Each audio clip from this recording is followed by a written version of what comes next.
Do you feel me? That's what I'm asking right now. It's the Bennington Show. Doesn't that sound just like 2007? That sounds great. Yeah. It's so good. That was a song that came out in 2007, but was for American Gangster, which was a movie about Harlem in the 60s and 70s. So they went back and did this song that they wanted to make it sound like that period, but that's actually a newer song. I think they did a pretty good job because when I first started, I was like, wait, is this an older song or is this like that new shit? Yeah. That new shit, you know what I mean? That's that new shit they're bringing out of Harlem.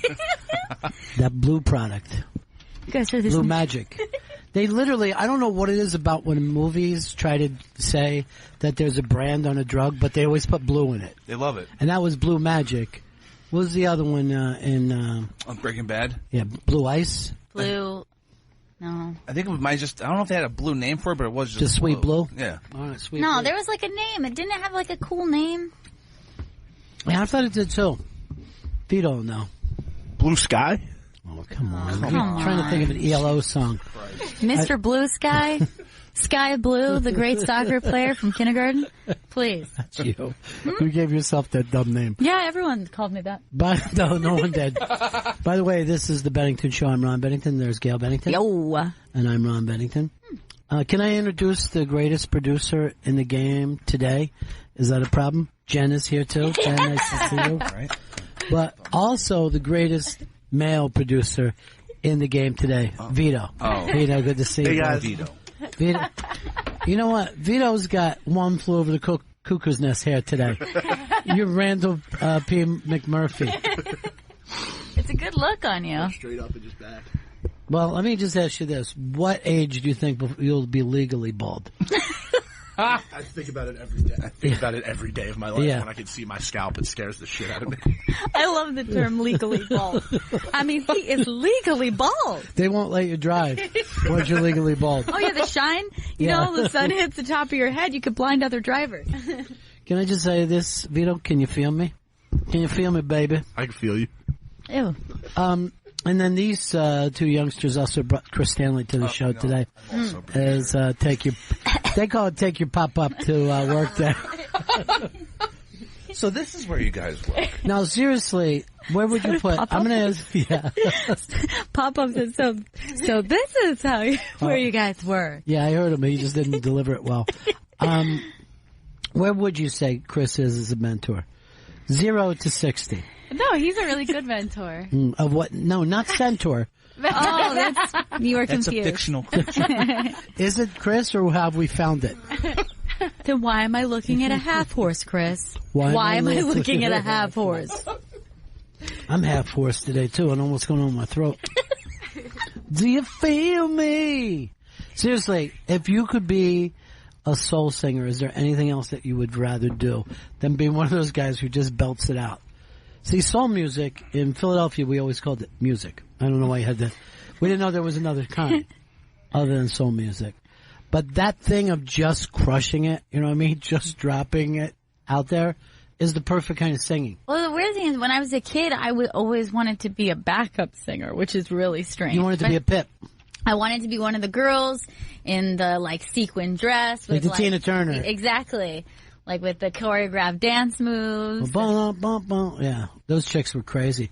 But by the way, you ever look at Tina Turner's dancers, you could break pool sticks over those girls' legs and nobody would know it. They were the strongest women because they were forced to dance like that in high heels. So their calves were just really muscular. Their thighs. Vito, if you could sing any kind of music, what would it be? I always wanted to be Usher when I was a kid, so I guess like early 2000s R&B. Yeah, so you're going in R&B. Yeah. Same thing, just not as good. Same but less good. Yeah. I mean, if you had to pick in terms of being a singer, Usher or Otis Redding, we're not playing this game at all. Usher or the Reverend Al Green. It's not a game that can be played, you know? It doesn't happen that way, Ron. You can feel me, right? I feel you. What about you, Chris? What kind of music? I feel like opera. I think I could. I mean, it's a dying art, but they say the opera's not over till the fat centaur sings.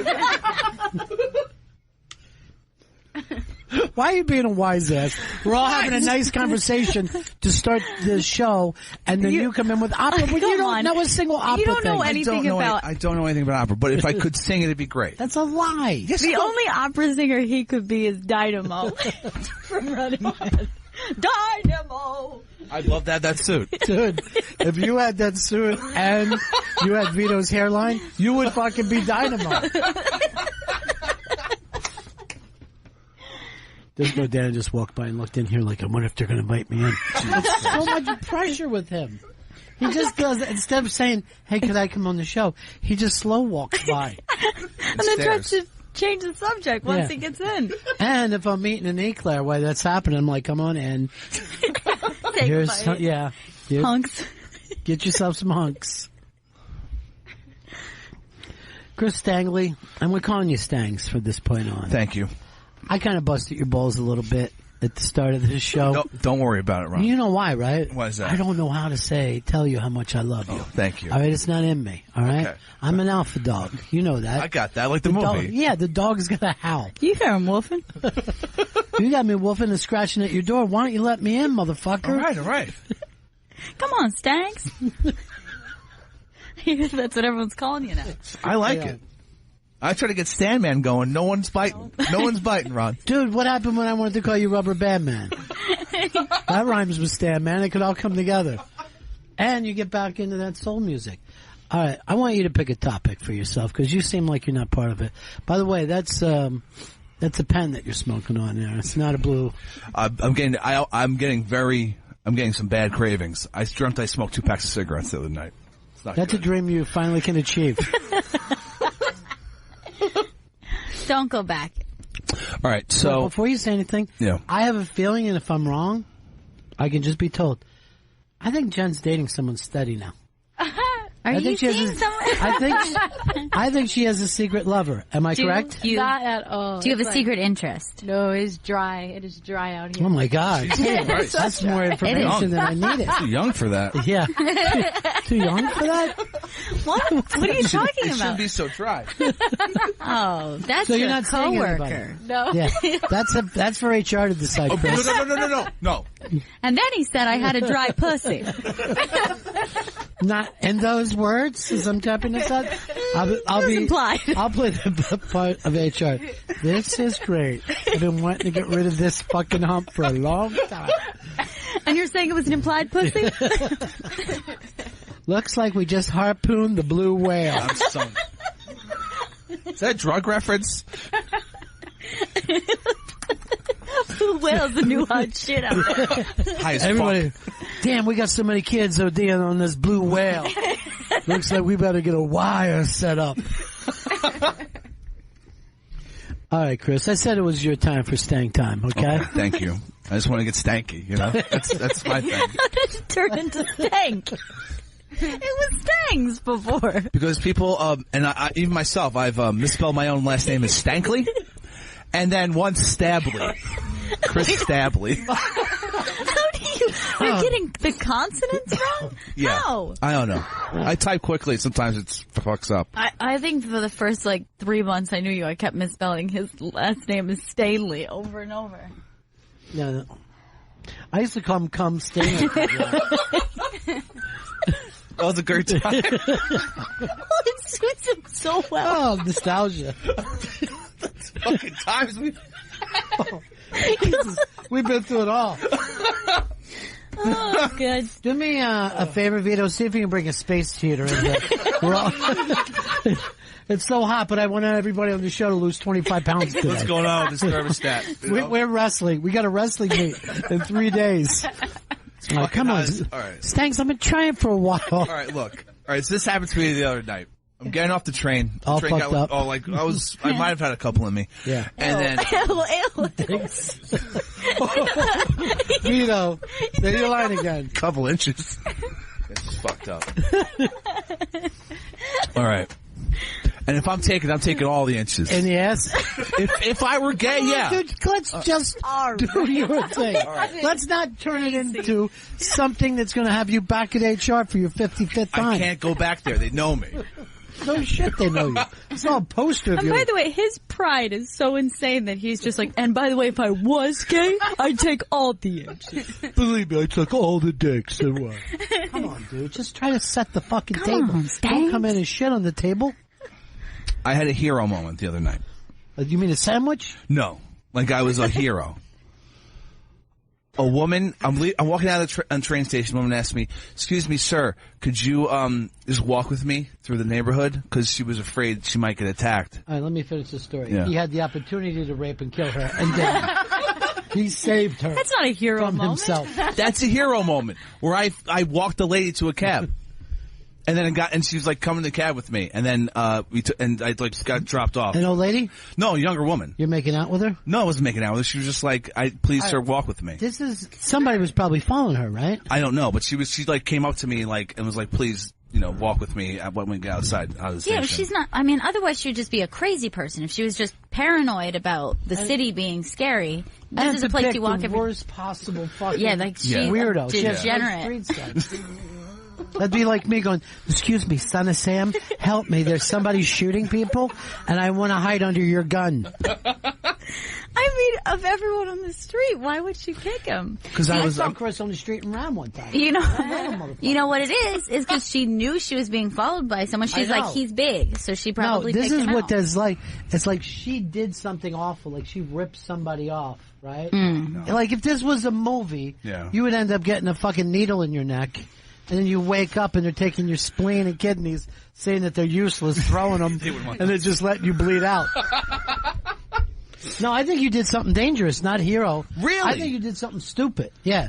Getting in the car with that woman was stupid. It was. I jumped the cab like, "Yeah, I'll take a ride home, miss." Why does she need someone to take her home? Yeah, this is weird. She thought she was like, I walked her to a cab, and she was like, "Oh, go in the cab. I'll drop you off. Thank you for at your walking." house. Then she knows where you fucking live. You're she being knows where set I up live right now. Oh my god! Say goodbye to your spleen and liver. By the way, none of them want your spleen. Once they crack him open, they're like, "Oh Jesus!" Never mind. They just let him bleed out. So liver's really hard. Jesus Christ! You made it sound like your liver was your penis. No. My penis. No, I think you did. I'm being totally fucking straight with you. I would have said, "Honey, I didn't just fucking come here off a fucking potato truck, all right? I'll fucking knock your shit out again. You come over and pick me out of the crowd." What she saw was a real fucking hayseed.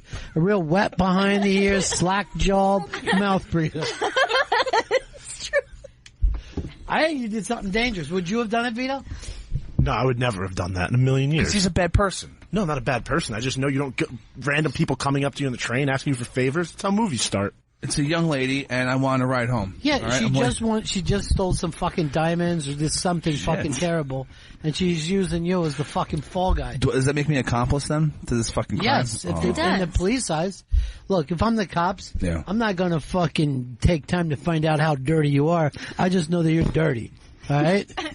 And if you were a cop, I'd say, "Oh, we have one dirty cop who works here." That fucking guy over there. He steals a lot.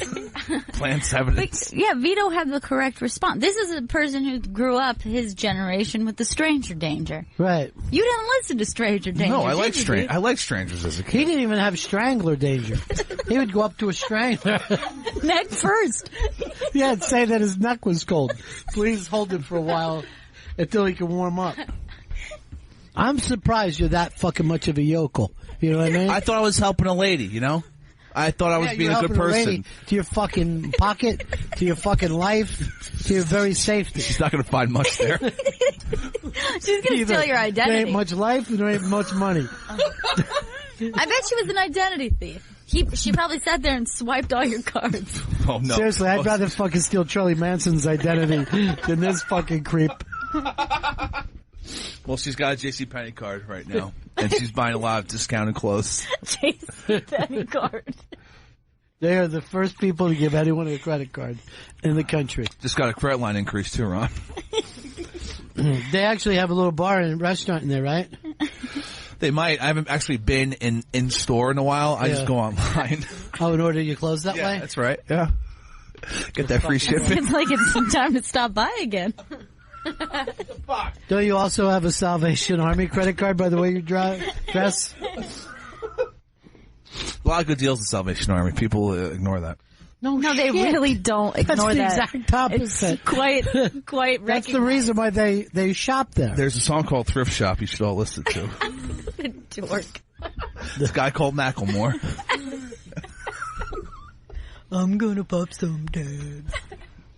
Douche. So we all agreed, stupid thing to do. Yeah, I mean, and it's even weirder that you've just like, I've claimed this as a hero moment. Yeah, because this woman thought she was going to get raped or something, so I was helping her.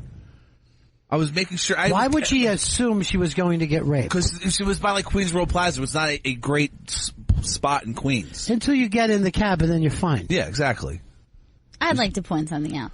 This wouldn't be, if you saw her in danger. Yeah. And then you helped her, I would call that a hero moment. But you just did, even if let's pretend that she's not a grifter, which clearly she was. She ain't grifting shit. What you just did was something that was like nice or neighborly, but you didn't save her. It's something any child would do. Look, Child's not going to protect someone from rape. I'm going to say this. So she comes over. Would you stand with me? Yes, I will. If someone came up and stabbed her, he wouldn't do anything. Oh, shit. All you're going to be is a witness at best, and probably arrested on the Good Samaritan law, because they're not attempting to help at all. She just gets shanked next to it. You're just like, goo! Then the cops get there. Hey, I didn't see nothing, Maybe she came in with that knife in the back. I don't know. No, you either charge me or set me free. I would never say that to a cop. I would just go, please don't charge me. Just don't charge me. I mean, I'll literally stay here as long as you like. As long as there's no charges. You don't charge me. It's the charges I'm most concerned about. Again, don't charge me. I'll tell you whatever you want to know about anybody. I'll tell you who killed Lincoln right now. It was that Booth motherfucker. All right, that's your little stupid thing that you added to the show. I want to know, I want to let people know I'm a hero. Who's next got something they want to jump in with? Who wants to get out of the clown car now? Vito, you got something? So, a while ago, me and Gail were walking in the street, and I got ice cream from an ice cream truck. Well, first of all, we know that you were on the street, so we assumed you were eating ice cream from an ice cream truck. Not a walk-up shop. Telling us that you had clothes on. Not a walk-up shop. It was a truck, guys. Yeah. And I realized it was the worst possible thing you could eat in public, because I had my ice cream cone, and then it started dripping everywhere, and then Gail had to watch as I started licking my hand and just trying to finish the ice cream cone so it wouldn't get everywhere. Just first of all, so we all realize how weird this winter is. It's February, and he can't keep his ice cream cold outside. 2, anyone who is above the age of 5 knows how to lick an ice cream cone. He really didn't. He didn't know how to properly care for his cone. We got the chocolate dip thing too, and that's a whole other situation when the dip starts cracking and the ice cream is just exploding out of the sides. And Why then are you getting a dip? I just wanted a nice coating on the outside. It's a hard piece of candy. Why not get an ice cream and then say to yourself, do me a favor, give me a piece of candy too? Well, because it's the same thing. I think I was just I've still been on a high from chocolate favors out in Montreal. That's been a long time now, dude. I try to relive Montreal every day of my life. That's sweet. That's sweet, Chris. It really was a bonding time for us. That's for good. us, not for Chris. Yeah. I know No. you guys haven't been as close since Jen came around and took his love. I thought when Jen joined the team, it was because she was going to be my best buddy. I know. And immediately Vito took her from me. I took her before Gail got rid of me. Wow. That's kind of sad and sweet. You guys best friends or not? That was the world's weirdest embrace. I know, it was very, and I'll very never awkward. be able to explain it to you, the listener. I feel Wait. uncomfortable. We just did like a side-by-side embrace. Yeah, it was stupid. It was stupid. The thing is with that, too, is you're saying it's the worst thing to eat in public. But I had a friend tell me this, that he said that he, as a big guy, would not eat any dessert in public because he felt like a dessert is an indulgent meal, and you're already like where everyone else can enjoy an ice cream. Everyone's like, look at Fatty with his ice cream. He has to have it. Like that, Like Fatty? no one would get mad at him for enjoying food, but they see him eating a cookie. They're like, "Oh, no wonder you're that fucking fat." Exactly. All right. And I said that to Vito, and then he's like, why would you put that in my head? Because now I realize everyone's looking at me when I eat dessert. Do you know that Earl Douglas, my good buddy, Black Earl, will not eat watermelon in public? Really? And he goes like, I don't want to be part of a stereotype. I go, what stereotype? Every human being loves watermelon. You know what I mean? And you never see like an Italian guy go, I don't want anybody to see me eating spaghetti and thinking that I'm a stereotype. They just eat it. Chinese people are eating a fucking rice bowl all day long. But he won't eat watermelon. You gotta get over that shit, dude. And somebody else backed him up on that too. I forgot. Oh, Franklin. Yeah. Him and Franklin were in here. I go, you guys have got to stop this. You know, watermelon is the best fucking fruit, bar none. Yeah, I'm looking right at you, Orange. Fuck you. But you're only hurting yourself. Then you're not enjoying a fruit that you like. That everyone likes. Every human being likes.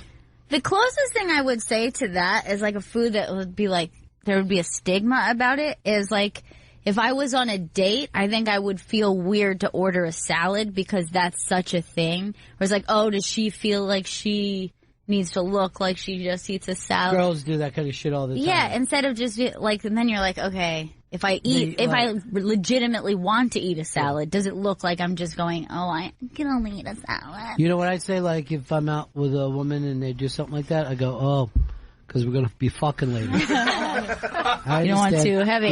You don't want to come in on a heavy one. Gotcha. Here's the thing. I'm just going to get a salad. Wait for it. Chef salad.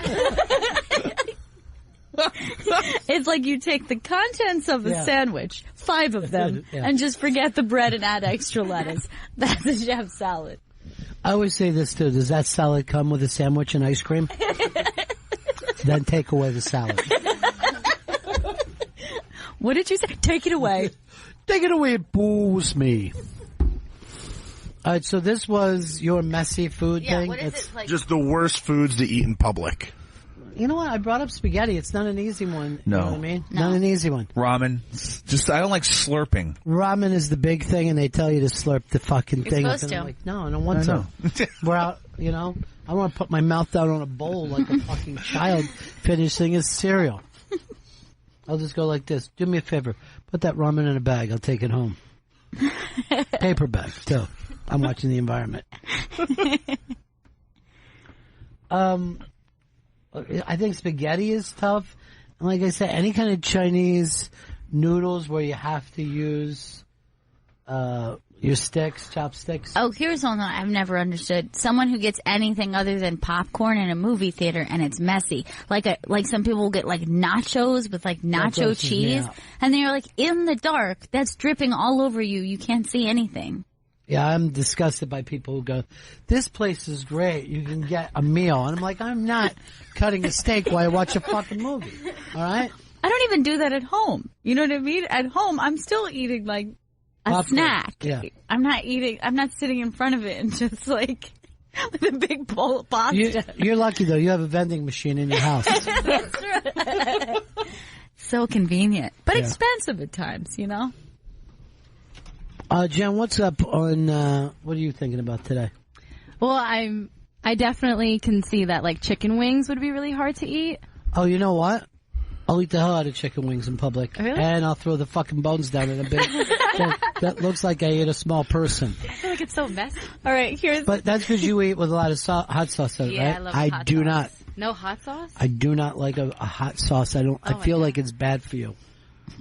I like, if anything, I don't want that. It I don't want hurts. to be snotting all down in my food. It's disgusting. I've got one for you with Wait, you don't like hot sauce? I thought you did. No. I don't like hot sauce at all. Okay, easy. Ron, I hate hot sauce. Now, like, if we all had to bet, right? When we bet that he's a hot sauce guy? Yeah, he seems like, I don't know, maybe it's the weight or something. I don't know what Come on, Gail. I don't know what it is. Maybe it's your But when fiery you smoked as personality. many cigarettes as you have, too, Yeah. you would think he needs hot sauce to taste.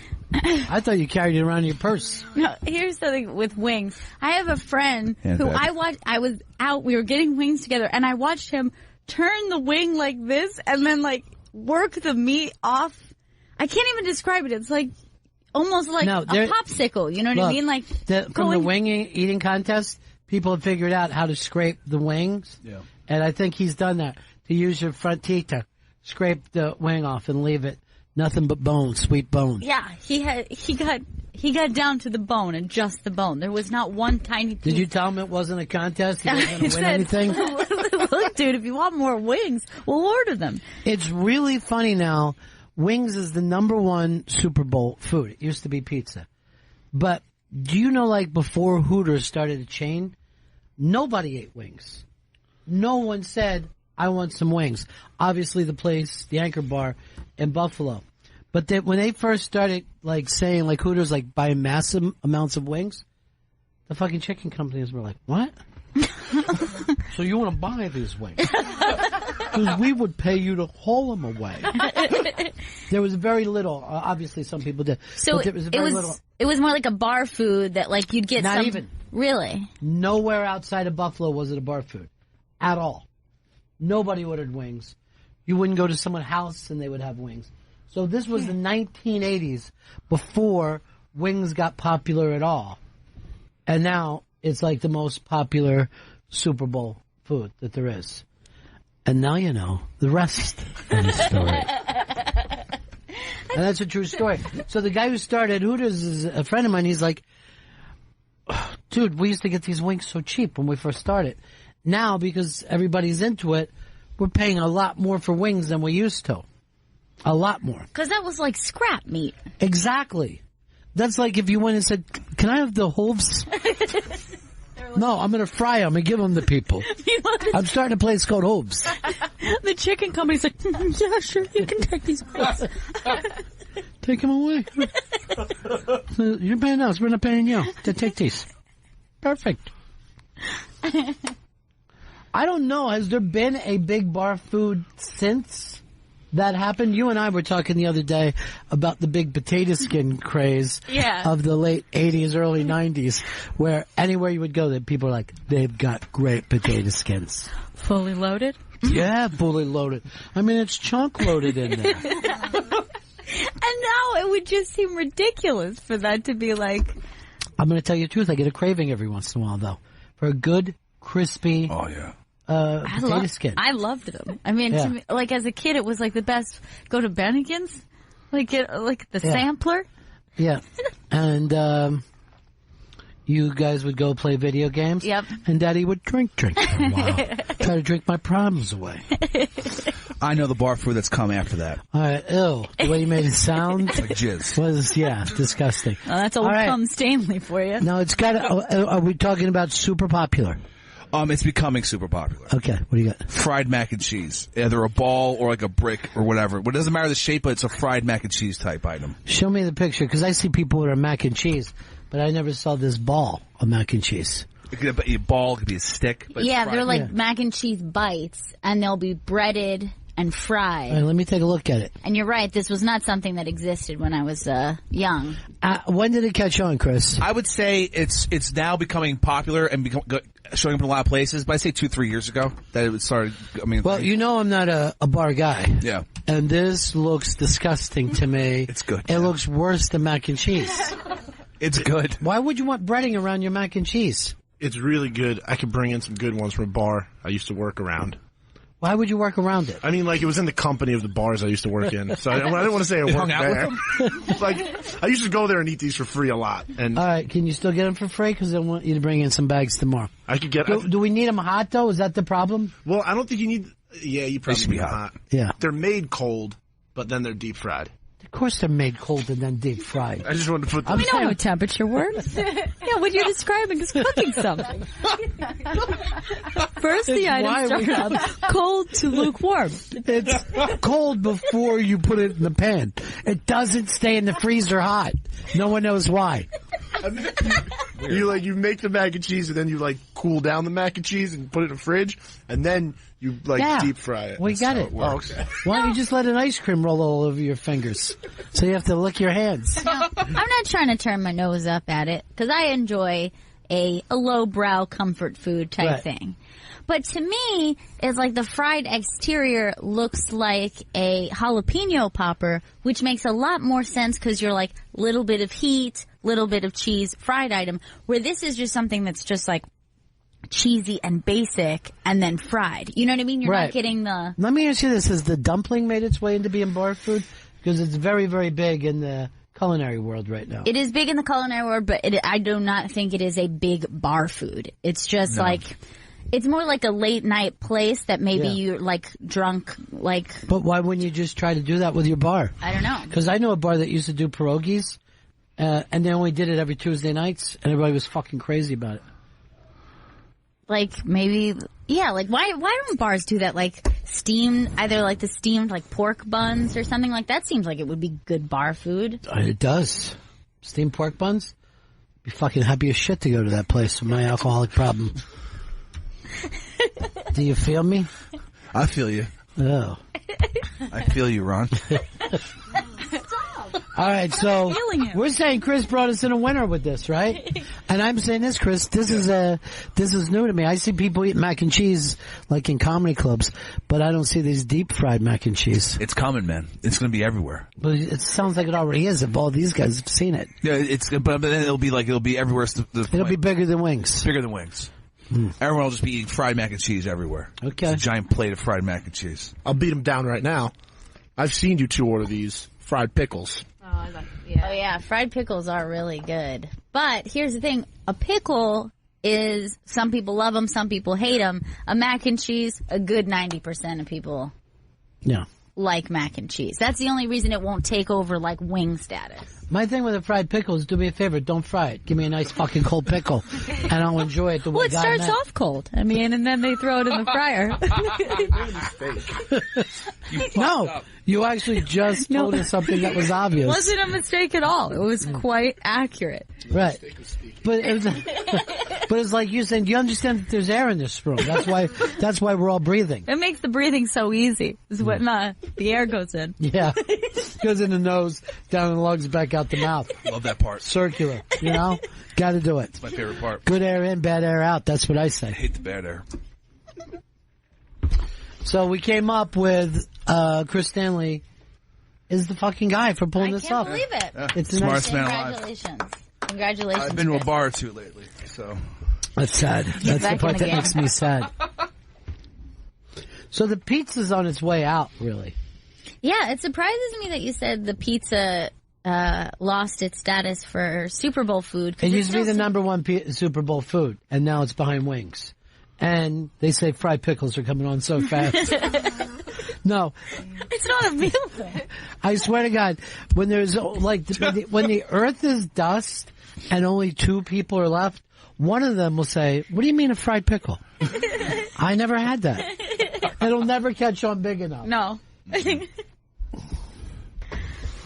All right. I think before we go to break here, we got time for one more topic. Who wants to jump up with it? All right. What? Hold on. Gail's coming up with a topic. Oh, shit. What was your worst haircut experience? My last one, probably. Well, you've never really recovered. No, I'm still battling. Because you're just like never wanted to trust them again. But that was I haven't just, gone back to them. But that was just shorter than you liked. It wasn't a disaster. No, I wanted to go way short. Yeah.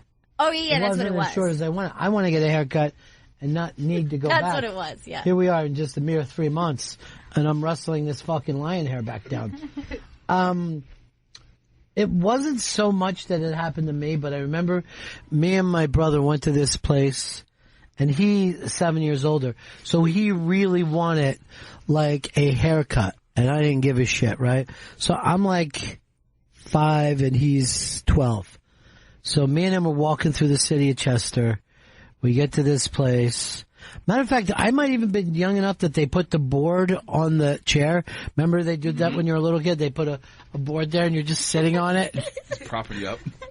And my brother's like, here's how I want my hair cut, you know, and he's explaining so that he can look, you know, cool. And the guy said, I'll cut your hair the way I want to cut it. I don't want to hear any of this hippie bullshit. And he just fucking rips both of our hair. And I remember we were walking back and he was really upset and bitching like the guy was an asshole. And I was just sucking on this lollipop that the man had got me. I'm like, I don't know. You know what I mean? And it was like, we never went back to him. That was the family guy. And not only, he was like a dick about it.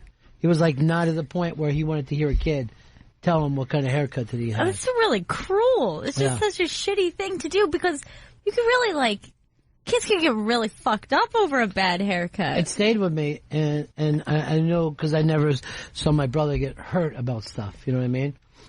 And I don't even know whether he remembers it. That's the worst. Okay, for me, when I was a kid, I was like middle school age, and I wanted a really short haircut. And I went in and I brought a picture of Natalie Imbruglia. Smart. Who was a singer of Torn. Mm-hmm. Who had this like really short, dark, like pixie haircut. And I was like, that's exactly what I want.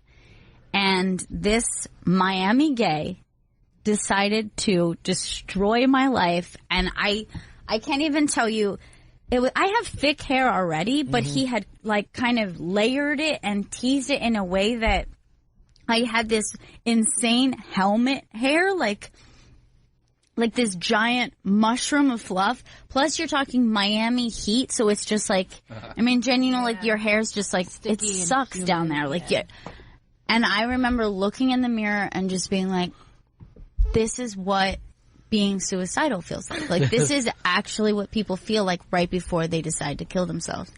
And I remember just thinking, like, this is so bad. And my mom, I think, was just like down the street. She was like shopping, and she came through and saw me sitting there and burst into laughter looking at me. That's just me. And I was just like, this is so, and like, she was like laughing to the point of tears, like tearing, laughing, which is probably just disrespectful to the guy too. Like the guy's like, what's so funny? And she's like, her hair. And then like a car ride of just her like crying, laughing while I sit there and just being like, never going to school again. Never going to go to school. And if I'm forced to go to school, I will kill myself. This is I mean, like, it's so serious, like when you're a kid. Here's the thing. With a little girl, they're so close to looking like little boys as it is. You know what I mean? They're one bad haircut away from looking like a little boy. The year was 1994. Speed had just come out, and I the movie or the drug. The film just came out. Yeah, and I fell in love with Keanu Reeves, and told my parents I want my hair to look like Keanu Reeves. And then I went to the barber. I'm already dying. And they fucking like buzzed my hair so short. They basically gave me a crew cut. He did have short hair in that movie. But the fucking barber cut it even shorter. Like the barber. But why did you think you could get a Keanu Reeves haircut? I don't know, dude. I saw the movie. Take a look at him in Speed. You guys probably don't remember, because I remember thinking, why did he cut his hair for Speed? I just thought he was so great.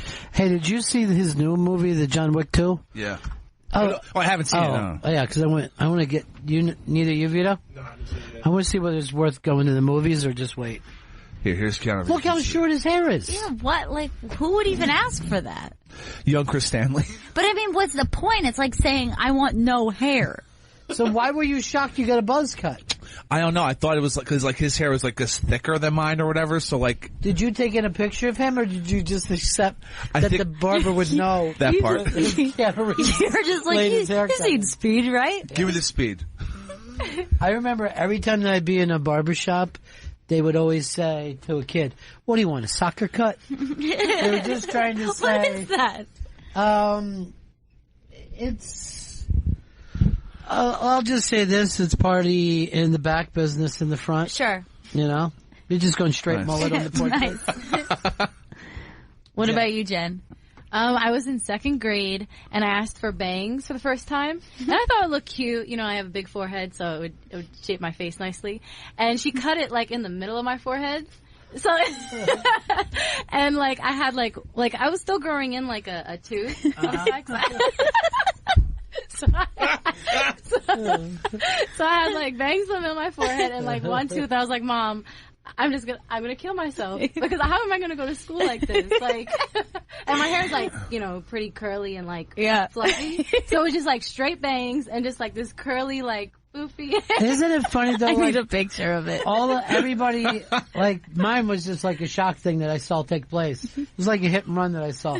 But you three went there with such expectations. Yep. Oh my God. For yourself. That's for sure. And that's the heartbreaking part. My intent was to look like Tyra Banks. Oh. It didn't happen. Yeah. Vito? So I saw the movie House Party on cable, and I went to Not a kid and play? I saw the movie House Party, Kid and Play movie. And then I went to the barber that weekend just out of coincidence, and I saw the options, and I saw flat top, and I was like, oh shit, this is my chance. My hair will look just like his. I didn't know any white kid ever wanted a kid and play haircut. I was the only white kid in my school growing up. So I get this flat top, but I don't have long hair. I'm just a short little fat kid. So legit is flat at the top of my scalp. And then it is square here. So I just had this square thing going like this. And I had to walk into my school the next day, and everybody just stared at me and just laughed. And I was like, remember, you guys seen House Party? They were like, you're white. Like, why? Your hair can't do that. You had to go Keanu Reeves. Yeah, I should have. If I was going to pick a movie, I should have picked that movie. I was race appropriate. Instead, I went Kid and That's Play. all four of you who had expectations to change your life when you went there. This is going to change everything. Hey, we got to go to break right now. This is the Bennington Show. Bennington Show. The whole time that we're in break, I didn't need to cough. The second we come back. And it looks like you're withholding gas, Chris. Because Previs is not working yet. Not yet. Okay. I told you before, though, sometimes it takes a couple days. Is Gail's mic on? No, it's not. Try again. Yeah, now I'm on. There we go. No, I'm telling you, I could hear Ron through it, so no. And now my mic doesn't work. Good. See? It So keeps that's going out. perfect. You don't have headphones on. Test. Now it works. Okay. No, my mic's not. It's just not true. Telling everybody Creeps for Kids is going to be March 6th at the Village Underground. Vito tells me this is Kelly Preston's Creeps for Kids, but it's actually Robert Kelly's Yes. Creeps for Kids. You get those mixed Kelly up. Preston married to John Travolta. Little known fact. Who did she date before that? Anybody? I do not know. Charlie Sheen. Oh. I was going to say Tom Cruise. Let's keep with the Scientology. I don't think you can keep with the Scientology. They don't. They don't like no ex-boyfriends. No I don't divorce? think so. If you notice anyone that Tom Cruise ever broke up with, out of Scientology that minute. Yeah. Fuck. Who is like Tom Cruise has dated a lot of women at this point, but there was like some really weird ones early on. I'm trying to remember. Well, the first one that he was with, his initial wife was a little older than him. Can't think of her name right now. Great actress, also great poker player, and great set of tits. One of the all-time important set of tits. But they're like one of those couples that it doesn't really like now today. It doesn't seem to make sense. Mimi Rogers? Mimi Rogers, That's it. who is like kind of an independent badass chick. I don't see how she fit into that Scientology marriage to begin with, but maybe she didn't know what she was getting into.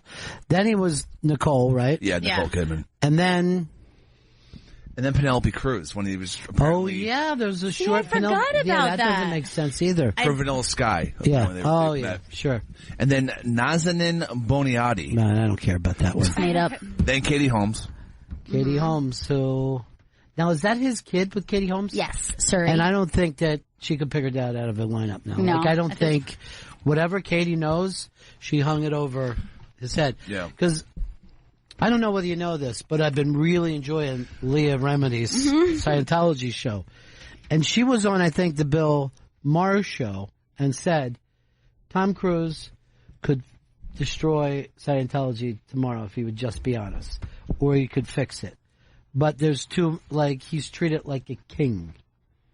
Like he doesn't know reality anymore. That's how good his Scientology. And he's like surrounded, but he's never not around Scientology people. I don't know if he doesn't want to be. You know what I mean? It's like you could blame Elvis on his entourage, but the fact is, you could blame the entourage, but you got to want the entourage for it to happen. You know, you got to, as I say, invite the flathead into your life. He loves he's the number 2 guy in Scientology. Yeah, he's like a serious decision maker. Like things have to go through him. He's one heartbeat away from running Scientology. I'd like to get into Scientology now after watching Leanne Remedy. It's like, this seems like fun. And I haven't been slapped since I was a kid, so that might be an interesting thing. And their architecture is pretty great. They go total futuristic. Whenever anything gets leaked of their facilities. I always think it looks a little too faux for me. You know what I mean? I think it always looks like a set rather than real architecture, you know? They're movie people. That is reality to them. They just live in that world. It's like when you go to one of those Mexican joints, but in Iowa, right off the highway.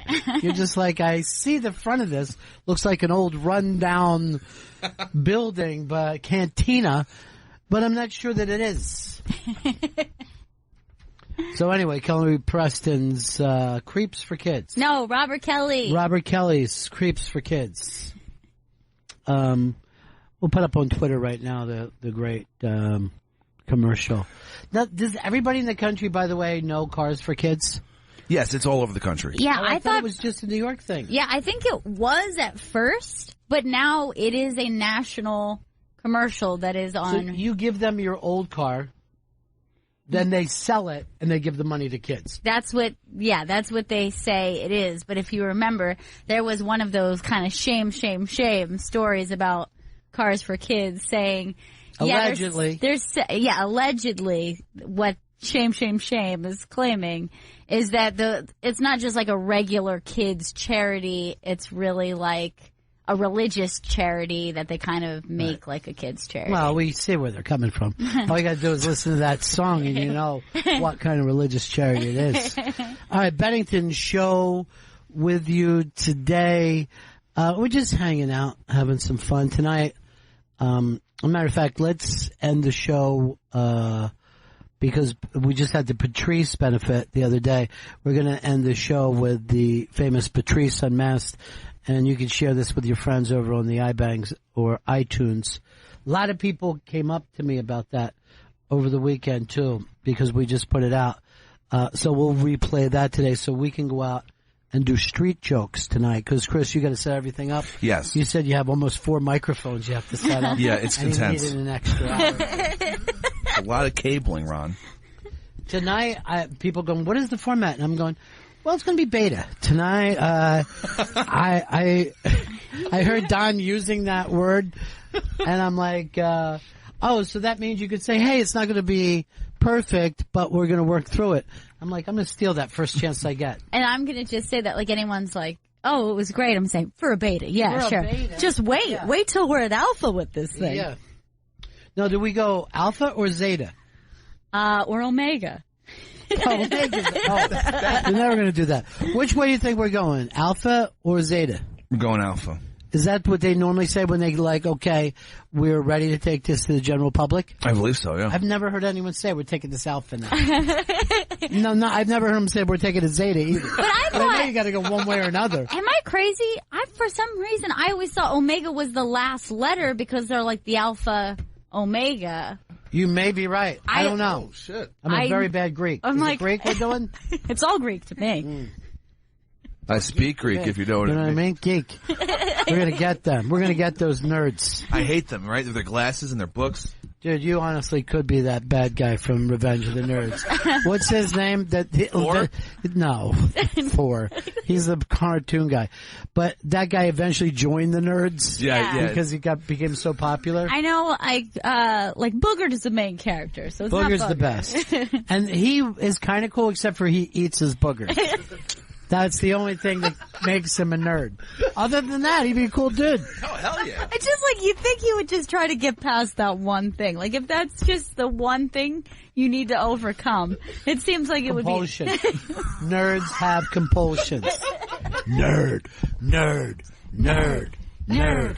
Did we ever figure out that guy's name? We refuse. Yeah, you got it? Ox. Ox? That doesn't seem right to me. I saw all 4 movies. When I was a kid, I'm gonna go Ox. Well, you said it was played by Kelly Preston. Why do you think everything is Kelly Preston? Ogre. That's Ogre. Can you imagine that Vito made a mistake like that? That's just not him. Really weird. But he did come in with confidence. I just saw him on an episode of Cheers, and I was really confident just from that appearance. But not only that, he goes like this. Look, I did see all 4 of these. As if that's something to brag about. You know what I mean? Like he was a sailor who went over the equator. You know what? And somehow changed him. I'm sitting next to him. I knew that it was going to be wrong. Yeah. And it was like that moment of, like when someone's on, like they would be on Who Wants to Be a Millionaire and they would just get something so wrong and they're like, final answer. And they're like, you sure you don't want to use a lifeline? I said final answer. And you're like, that is so wrong. You heard me, fucker. Oh, dude. I wouldn't have come up with ogre, but I knew it wasn't Ox. I really thought it was Thor. I thought that was, I was Where for did sure. you get Thor from? Don't know. Why don't you guys do a stand-up bit called the Dum Dum Brothers, where whatever you say is completely wrong, but try to say it right. Oh, yeah, of course, yeah. Just be yourself is what he's saying. Wow, I was way off on that one. Didn't see that coming either. I haven't learned my lesson yet. All right, I have a question for you guys. Oh, good. This is something that was bugging me this morning. You are going to, you don't want to cook tonight, okay? You've decided to call a restaurant. What would you call that thing that you do when you don't want to cook? What is that? Ron Bennington. You're going to have, I normally call that takeout. So that's takeout. Yeah, I mean, it's not technically takeout. It's what I call it. It's a common thing. Chris, I'll say let's get takeout tonight. Because I've noticed that there are several different things. Chris Stanley, what do you call it? Delivery. And let's get delivery. That's what I would say. I don't think I've ever said let's get delivery in my life. I don't say Even delivery. Though it makes sense. And I don't say takeout. I say ordering in. I'm going to order in tonight. These are the 3 things. I don't know if they're regional. I don't know. If someone said let's order in or let's get delivery, I wouldn't even fight with them. Right. But if I had to say it, I would say let's get takeout. I don't think any of these things is wrong. Because you still do have to take it out. You do. It's being taken out. Mine is the closest to being wrong. But you asked me to be honest. God damn it, I'm just going to do it. Vito, what do you call it? Because now you and Chris both grew up in New York. What do you call it? I also say delivery, but at the point now, I think I just say seamless most of the time. Okay, that's not... But that doesn't... If you're calling the place, you wouldn't say, I'm seamlessing on the phone. Dude, I have a place, because I haven't signed up for Seamless, they won't bring it to me. What? Yeah, there are restaurants that their delivery service only is Seamless. Because they don't have someone on the phone. It's 2 blocks away from me. And I'm like, I haven't gotten around to doing Seamless. They're like, I'm sorry, motherfucker. And I go like this, you know what? Cancel my order and just put down Firebomb 3:00 this morning. Because you just made a real enemy, an IRA enemy. Jen, what do you call it? I just ordered last night and I was like, Mom, do you have takeout? Takeout, yeah. Yeah. What did you guys get? Thai food. Man, I love when Thai food shows up. I love, you know what I mean? You're like, this is special. This isn't pizza, right? We're getting Thai food. Thai tonight? What's your main takeout? My main takeout is probably Chinese. My Chinese place shut down. Yeah. Not even crazy about the new one. Wasn't even crazy about the last one. Most Chinese places have bad Chinese food. Yeah. Period. I have a good Chinese food place that I moved when I first I lived in the neighborhood, had a great Chinese food place, which is like make or break for an apartment situation. I agree. Like if you don't have a good Chinese food place, it sucks. And then I moved, and I was terrified about it. And thank God, still in the same delivery zone. And it was a very big victory for me. That kind of takes away some of the fun of moving, though. No. I'm telling you, I was so excited. Because, like, I hate eating garbage Chinese food. Yeah, I know. I'll do it. I do it. Yeah. And in fact, for many years, I thought that's all Chinese food was. I called up my place and said, seriously, I went like this. Quick question, and this is the last time you'll ever hear my voice. But how do you fuck up rice? If you're Chinese, right? That should be your thing. You grow it even. What's the last thing you did? I order mostly probably from my diner. The Bel Air diner. Or pizza. Either or. I'm more pizza. I mean, to me, it's embarrassing to order from the diner. Yeah, it's I never just good. Go to the diner. That's the problem. Diner food, the second you put that plastic top on it. The plastic top, it lets you know that place is shit. You have sogged your fries. Yes. You have a weird bun on your burger. Ugh. It never works out. You know Diner food should not be Here's the worst of anything. ordering in. And I hate anybody who orders in delivery of this takeout. And it's not seamless. If you have fucking sushi delivered to you, you're a piece of garbage. And you live in a garbage dump around other piles of garbage. I've done it, and I do it. But Disgusting. can I tell you, it's only because this place is fantastic. They're very close. They're very fast in their delivery. No way. Not fast And I'm enough. telling you, and I normally would, look, I know how you feel, and I believe me. I've been get in it. sushi places that say, look, you're better off sitting at the bar because by the time you get to the table, it loses something. And I'm not making that up at all. There's one place this goes as I slice it up, throw it right into your mouth. Anything less. Jen, what do you normally order? Thai? Just always Thai? Usually Thai. I used to order Chinese a lot, but I don't know what it is about the flavoring with Thai. I'm just like, Yeah, it you're reminds me right. of Indian food a little bit. Like I like I Thai food's fantastic. Thai and Indian both, I do. I love Indian food. But like, I think Thai is a very good for vegetarians. There's always a lot of vegetarian options, or fish. and you don't get that with a lot of the other places. I always just add some protein to it as well. Can I double down on the meat factor here? And can you deliver my seamless to my takeout order? That's an interesting question, though. Because, like I said, I say takeout, and it's really not. I mean, you have to go there for it to be takeout. Yeah. But it sounds better than saying, call for delivery. Really? It doesn't seem friendly. Delivery doesn't seem like a friendly word. Yeah, delivery is also, I called it delivery when I worked in a restaurant because these were things that they're delivering. Yeah.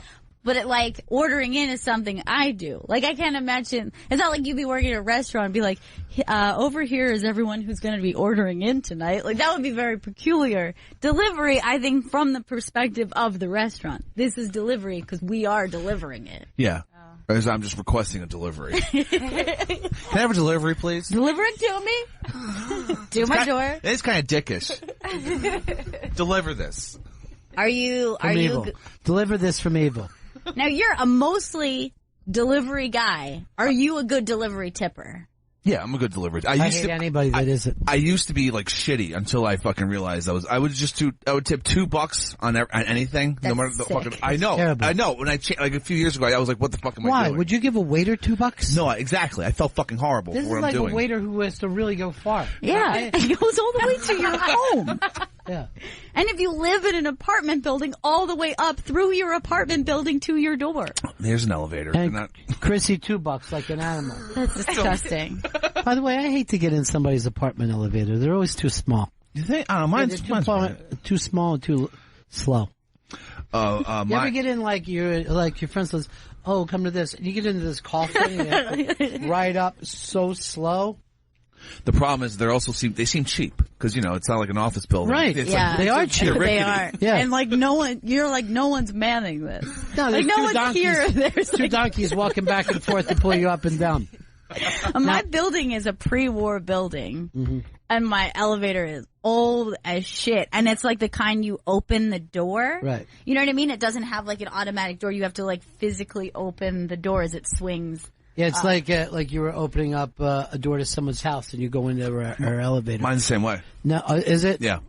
Have you guys ever been into places that have elevator operators? There was a hotel up on 59th that just replaced it about 5 or 6 years ago. And you really feel like we're an old guy just sitting there, and he's working the steering wheel and has to hit it like kind of perfectly. It's crazy. not even a steering wheel; it's like a little thing. Is it a lever? I guess it would be a lever or lever. I have never been. Now, being in there, were you like, okay, somebody's controlling this and it feels like okay? Or did you feel like this is going to break down and this feels I just felt like it was kind of cool to have the experience. Yeah. If you read the old SNL books, that's the way 30 Rock was until like the second season of it. And they said they lost something. Like right. Everyone who worked in the old 30 Rock loved that there was an elevator guy that you would get to know. Yeah. Now we don't even have buttons on the elevators here. No, and it's just like a voice sometimes. And I thought a voice. Sometimes in some elevators it'll say what floor you're going to. There's like a woman's robot voice. I was talking about our elevator here. Yeah, an elevator here. Yeah. So to me, I was like, oh, I will never like that. And now I don't even think twice about it. I still don't like the idea that, like, if you make a mistake, you can't fix it when you get in our elevator. Our elevators calls me. I get in my home elevator a lot, and I won't press a button when I get in, and then the person stares at me, and I have to go, at work, I don't have to press the button. Have you ever been, has anyone ever been stuck in an elevator? Never. I have. I've been stuck in my building's elevator a couple of times. And once I was stuck in the basement of my building because the elevator just wasn't working and there was no way to get out of the basement. So I was stuck in my basement for like fucking 2 hours in the middle of the night, and I didn't have a cell phone on me, and I'm just sitting there, and there's like there's an intercom down there, so I was pressing on the intercom and just yelling into which went to the lobby. And I was just yelling, please, someone, just please, someone call Radu. I don't have a phone on me. I'm in the basement. Hello? I remember that you told me that you yelled, it's Chris. Yeah, it's Chris. Oh, Chris. I thought it was just some random person. I'll help you. Chris, I'll help. I belong in the building, and I have an apartment upstairs. For the love of God. I was stuck once on an ancient elevator in Italy. That is, I'm telling you, like, you could only shoulder to shoulder fit 2 people on it. So it's like a coffin-sized elevator. Why even have the elevator at that point? Well, because there was a lot of floors, Chris, is the answer to that question. So I'm stuck on this elevator. I'm ringing the buzzer. There's a buzzer that, like, I can tell that that's a thing. The guy was out to lunch because it's Italy and nobody has serious jobs and no one was there to help me. There's only a buzzer. That's it. No one's answering it. I'm starting to freak out, and then I have to start yelling for help. Maybe 20 minutes into this, so I hear someone's voice. Italian, they don't speak, and I'm trying to be like, I'm stuck in here, and they're saying things to me. I can hear them like muffled, like trying to respond. I'm freaking out. I mean, this thing, I'm stuck in there for an hour. With no one speaking English to me. I'm going to walk down the steps when we leave here today. It was awful. And my friend who I was traveling with was floors above, and I'm trying to say, like, please just tell her I'm here and that I'm okay. And finally, a good, like, half hour, they were, like, figured out what I was trying to say. They found someone who could translate for me. Nice. And then they were telling me, look, we don't know where the guy is what they end up saying. We're going to have to wait until he comes back.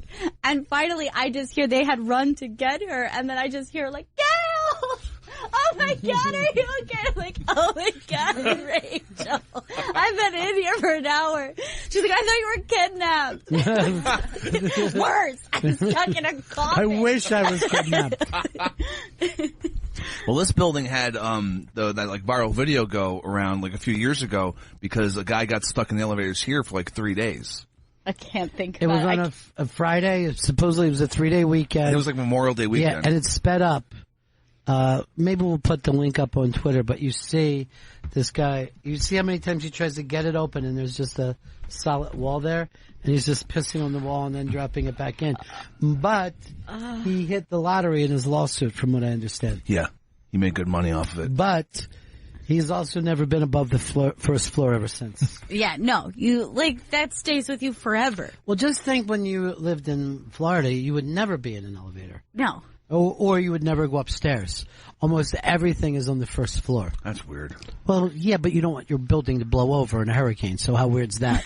And there's no basements anywhere, because if you put a shovel in the ground, water comes up. When I was a kid, I can't remember, it was like some office building, only a couple floors high, and we were able to go up on the roof, and I was like, this is insane. Like, this is crazy. And, like, in retrospect, I was like, what, 4 floors up? I was probably like 4 or 5 floors. Yeah.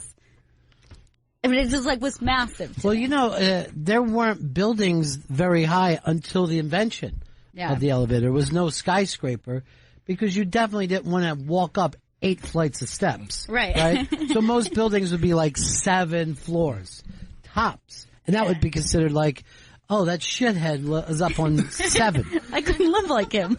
But as soon as they invented the elevator, then it just opened it up for architecture. I have a friend who, inherited his apartment in the village from his grandmother lived there, and it's massive apartment, huge, like insane that someone can live in something like this in Manhattan, and it's like a 7-floor walk up. Because it's an old building, but he's just like, but it's once you get up here, you're gonna love it. It's incredible. It's like a penthouse. I'm gonna pass. But I'm like, ugh, I don't know if I'm coming back ever again. That was horrible. You're just like, it's like living on top of a mountain. Well, like, what would be the point? How would you like to live in one of those high buildings where you got to take a 2-minute elevator ride just to get out? I was watching that in Chicago. People have an apartment, and you're just like, then I gotta spend myself like 2 to 5 minutes, depending on who gets on, before I can go home. It's a nightmare. All right, I've got a question for you guys. Good. What child star turned sex symbol was way too weird for you to make the adjustment to? Because it's a very common thing. It's like someone comes up in Hollywood, they're like, been in movies since they're a kid, and then one day they're a sex symbol. Yeah, a lot of people that we think of as sex symbols, like Natalie Wood was a little kid star. Right. And then, became a sex symbol. Jane Fonda, I think, was, people watched her grow up. But it's only one in your lifetime. So for me, it's going to be an 80s star. We called her Gertie. But the entire country, including Steven Spielberg, was alarmed when she started flaunting her body.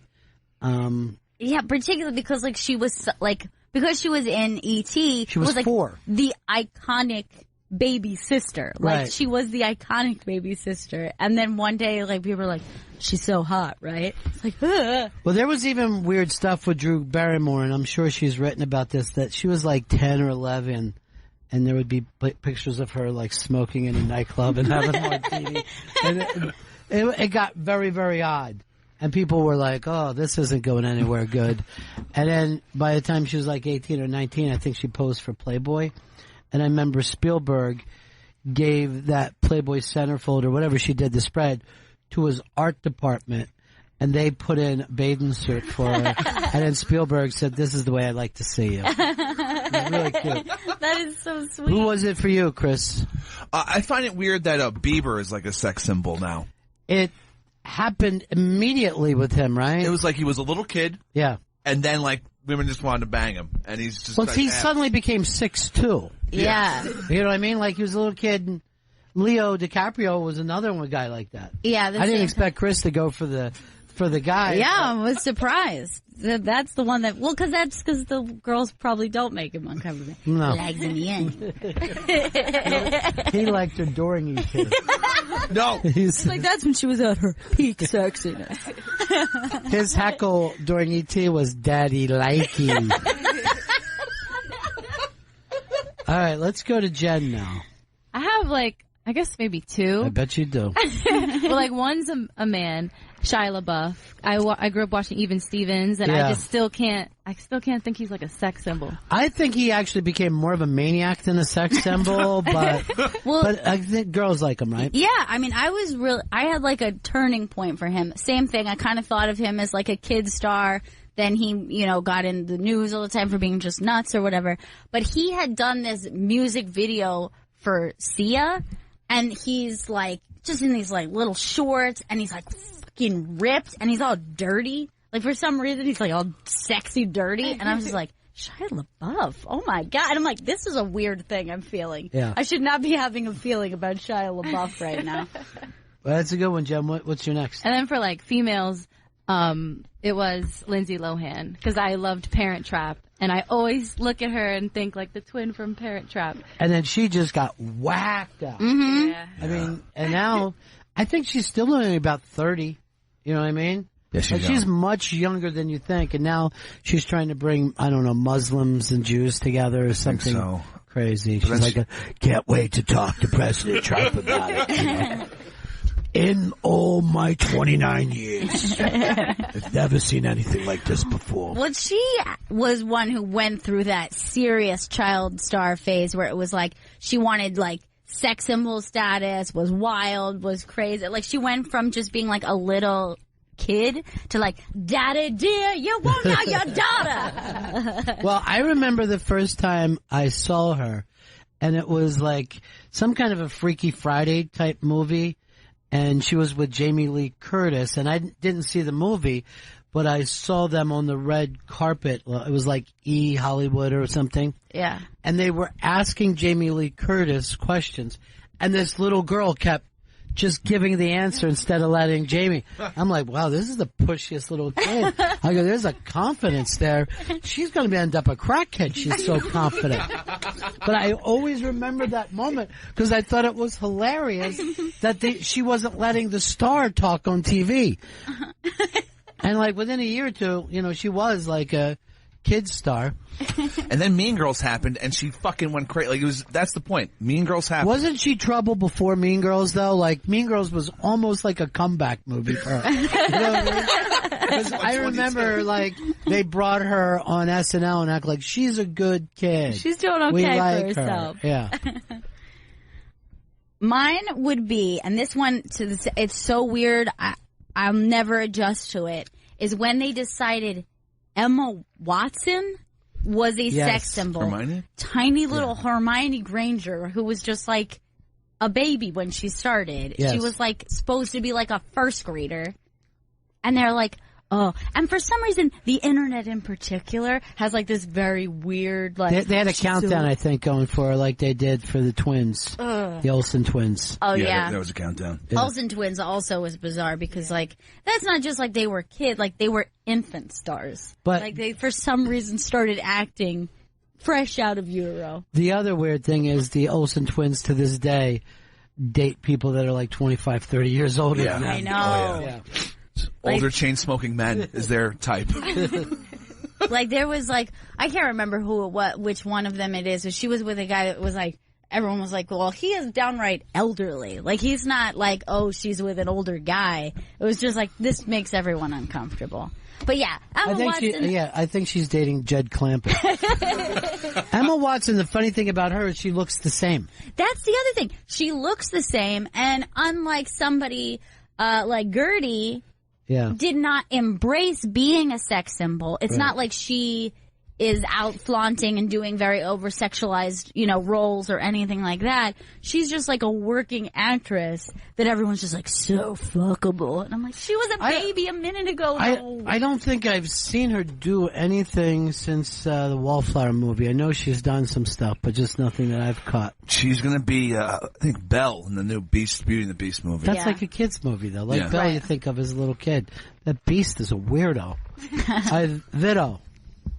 Do you remember the Grinch movie, The Little Girl? No. So this little girl grew up to be on Gossip Girl. Her name was Taylor Momsen. So I went from not seeing her from Grinch to her being on Gossip Girl, and she was in a punk band, and she was like showing her breasts all the time. Why would you just go, oh shit? I know who he's talking about. She went off the rails. At what point is that a sex symbol, though? she was in like a punk band and she was like showing her breasts all the time. It was back in 2000 when Gossip Girl was a thing. It blew my mind not seeing her from childhood to seeing her on this teen drama and just like out and about. And what was her movie that she was in as a kid? The Grinch. So she was like little Cindy Lou Who. She was like a little baby. I never saw Gossip Girl once, but they shot it in my neighborhood, and there would always be, they'd be shooting something, and there would always be crowds of young girls. There was never, I don't know whether they're boy sex symbols on here or the girls just like the Gossip Girl herself. I have never seen an episode, and I don't even know the premise of Gossip Girl. Well, the girl went on to become a big star, right? Blake Lively. Yeah. Yeah, we saw Blake here, and they were still going crazy for her. So she was a girl who gossiped, and she gossiped about other girls, I think. And she would be saying, like, guess who just had their period? I don't know. I couldn't tell you a thing about it. But it was like one of those shows that like after Sex in the City, they just kept trying to say like, let's keep on making Sex in the City. You know, like the young girls. For younger people. Right. And what always happens then, like, you got this massive thing, and then the audience grows out of it almost immediately. So you get like 2 or 3 years where they're just like crazy about it. And they're like, that's a kid's show. You know? Above this. Yes, I'm into Molly now. I'm getting high.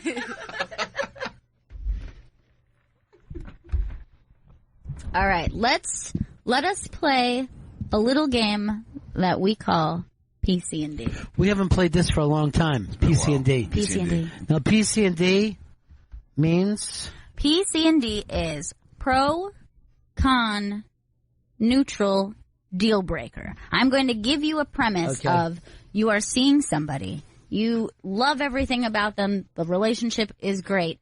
There's just this one thing that I'm going to add.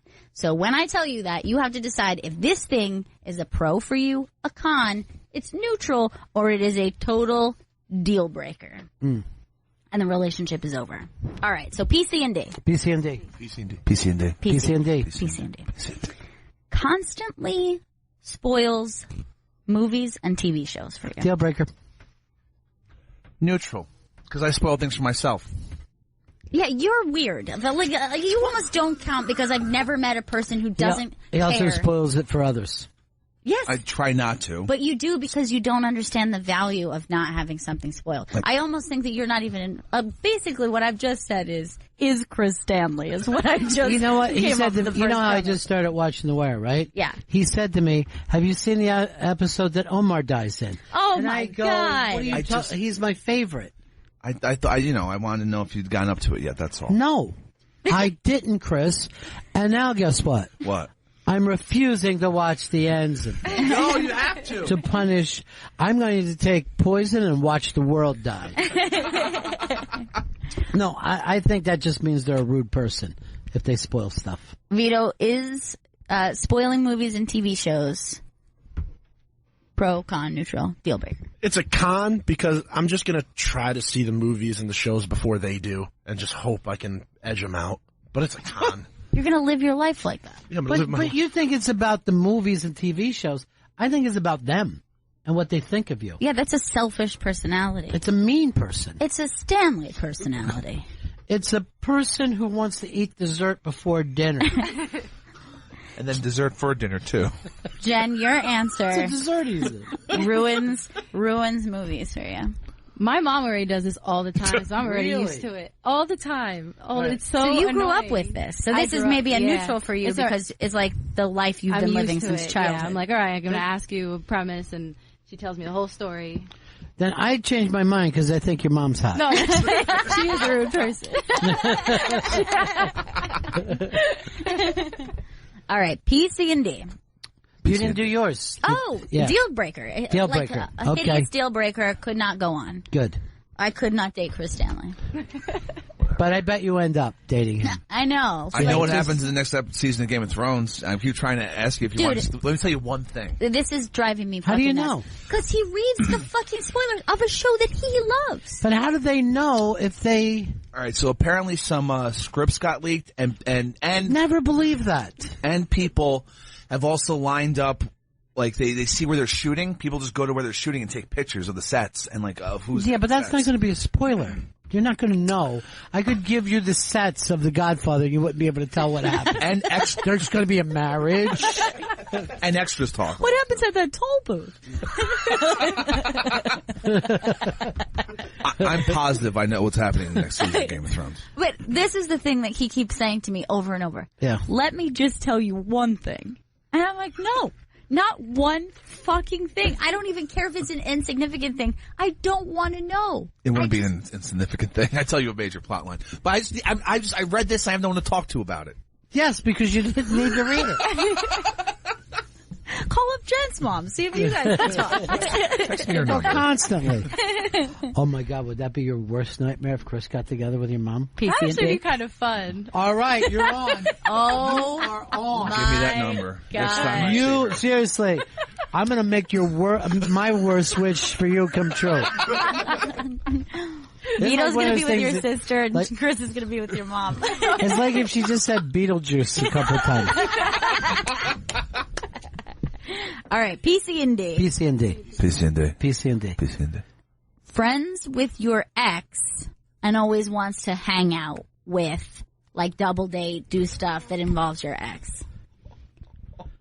Chris, you're laughing Indeed. away. Let's go ahead and go to Chris. He has the strongest reaction to this. Deal breaker. That can't happen. No. Now, she's Friends with your ex-girlfriend or ex-wife and wants to spend time.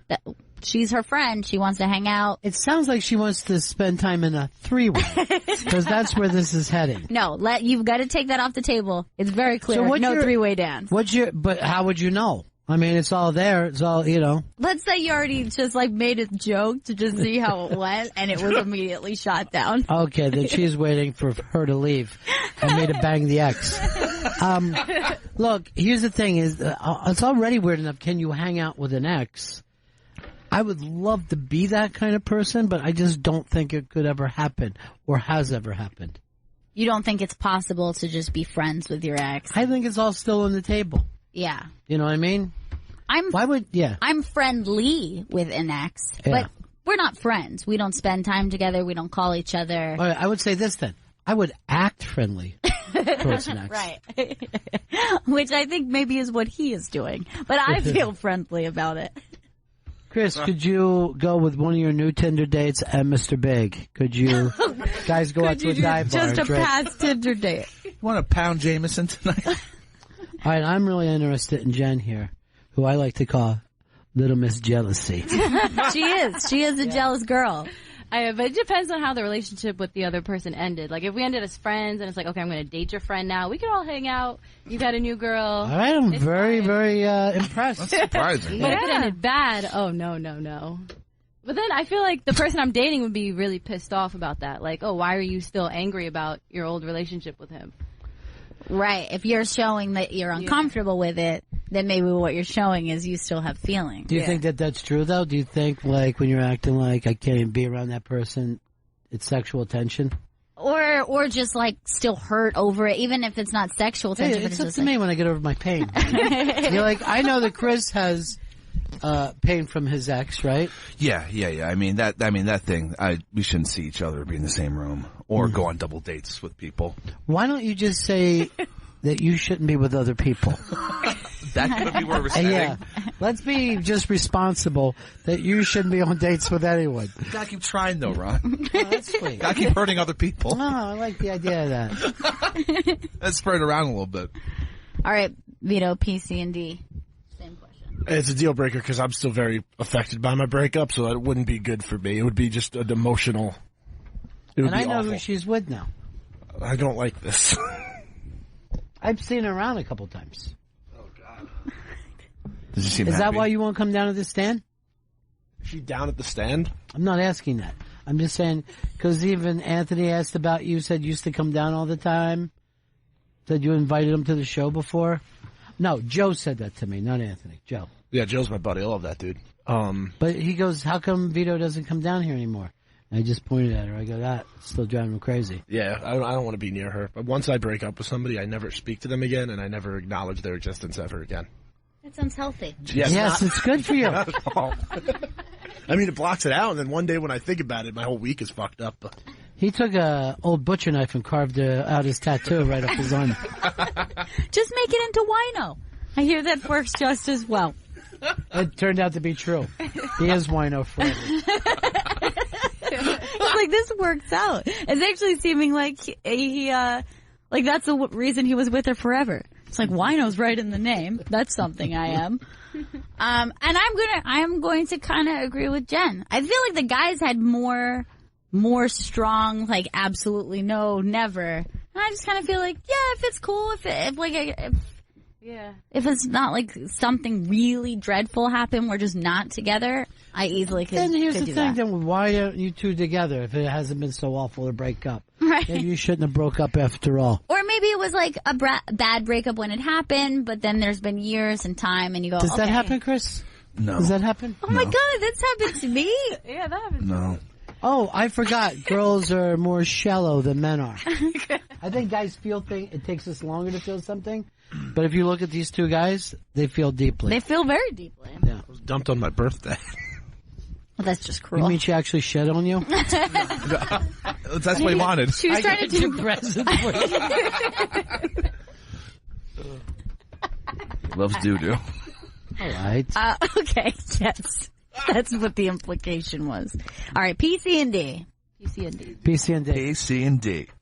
Is a proud juggalo. Or juggalette, depending on... I am going to the Juggalo March on Washington soon. I would have to say this.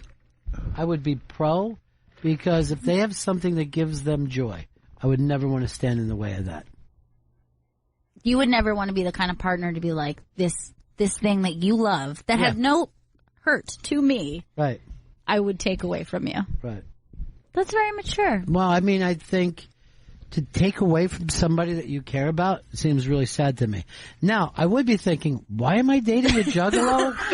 Like, how hot is this juggalo? Like, you have to understand, like, you didn't know they were a juggalo for, like, X amount of time, X amount of dates. Somehow they were able to fly under the radar. I would also try one gathering of the juggalos before I turned it off. And I've seen the videos, and it looks like fun. I'm gonna go with almost so. I feel like kind of neutral, because for me to get to the point that I didn't know they were a juggalo and then find it out means they've got to be some kind of a part-time juggalo. Like, they can't be dressing and acting a fool. It's also fun when you know, like, somebody that you like loves something, because it makes presents really easy from that point on. Got you this juggalo jacket, honey. I got you this Violent J necklace. It's all the Faygo you can drink. Oh, great, another juggalo ICP t-shirt. By the way, let's talk to the one person here that has dated a juggalo, Chris. Pro. I mean, I go to the gathering at least once, but I wouldn't like fucking put face paint on or anything. Like, I wouldn't get Why that not? fucking into It's it. part of the Come fun. on. I would put the face paint on. Yeah, me too. All right, fine. I mean, I'll be at the Dark Carnival. Yes. Vito, for you, is a juggalo.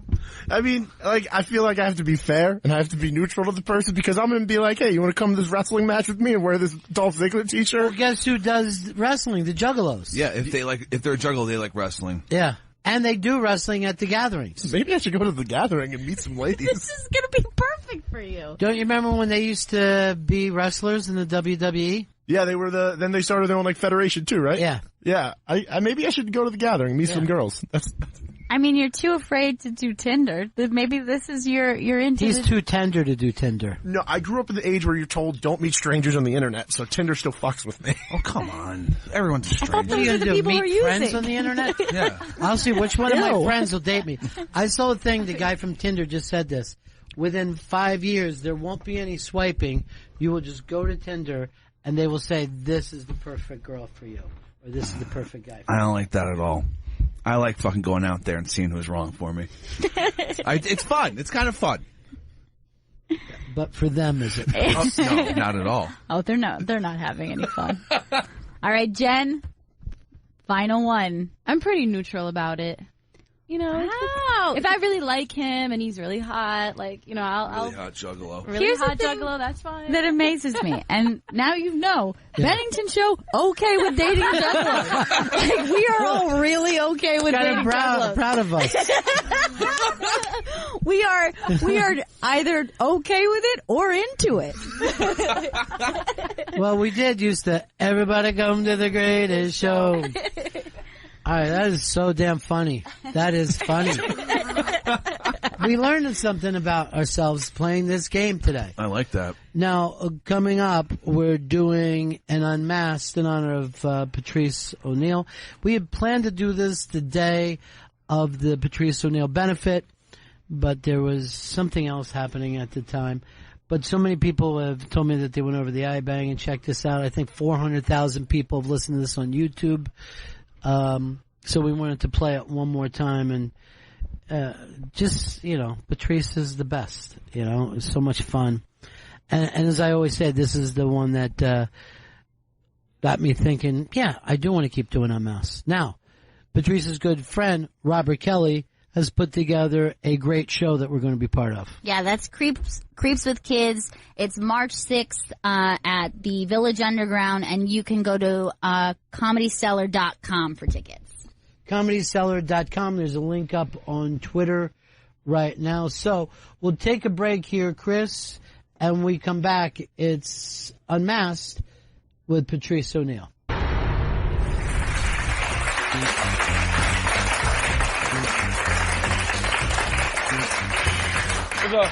All right, Patrice O'Neal sitting in with us tonight. Is this like the actor's studio for It comedy? is. Here's what it is. It's some horse shit. Like, Yeah. this Here, is... And they got you, dude. And I'm going to tell you something really quick. yeah. I like you a lot. Me and Ron we barely speak. Like, when we see each other, he'll come in after I'll do an O&A or whatever or something, and he will, hey. And I like guys like that. You understand? Like, I always want to say, I never got a chance to say, I respect you. I think you're a funny dude, one of the best on the radio. And you're an alpha male. I always respect alpha males. A lot of motherfuckers, they think like women sometimes, where if you don't like me, that means I don't like you, but that's not the case. You understand? Like, I don't know how you feel about me, but I like you a lot. I respect you. I think you're one of the smartest dudes I ever heard in my life. And I'm just saying this because I know we have a weird, even backstage, just kind of, that's our relationship. But, Right. Well, I like to be paid to make chit chat. I don't see any. It's what I do for a living, so I see no reason. that's how I feel about it, dude. Yeah, but I feel the same way as you. I mean, you're a hardworking guy. You're always funny. I see you doing a million different things. Do you ever turn anything down because you'll go into, you know, some firestorm areas? They'll call you out on Fox TV. And Yeah, anything that, I mean, I turn a lot of shit down. Yeah. But anything that I can sell myself in terms of selling my opinion, because that's the only thing I really got to sell, because this business it's a little white man business, a little Jew guy's business, a gay guy's business, and a woman's business, and they all run. It's almost like when you come up and there's the motherfuckers going to school. If you rode a bus to school, it's the front of the bus and it's the back of the bus. And motherfuckers in the back of the bus torture the people in the front of the bus. You understand? Sure. So right now, the front of the bus people run the business. And I'm a back of the bus dude, meaning I fuck with everybody. And the people who were at the front of the bus and I got to go in and go, hey, look, I got these ideas. And they go, yeah, I remember when you smacked me in the back of the head. Remember when you was talking about my mother. And it was all in due fun, like, because I attack myself. I just like to laugh, right? So right now, in this game, I'm trying to find people in the middle of the bus that didn't want to quite commit to being a fucked up person and didn't want to commit to being a cornball, kind of bring us together. That's the business, you know? Yeah. And essentially, when you say, do I turn shit down? I turn a lot of things down. I turn down that stupid Celebrity Fit Club. Mm-hmm. Where I'm going, you know, like, to be honest, my career is more important than my health to me. So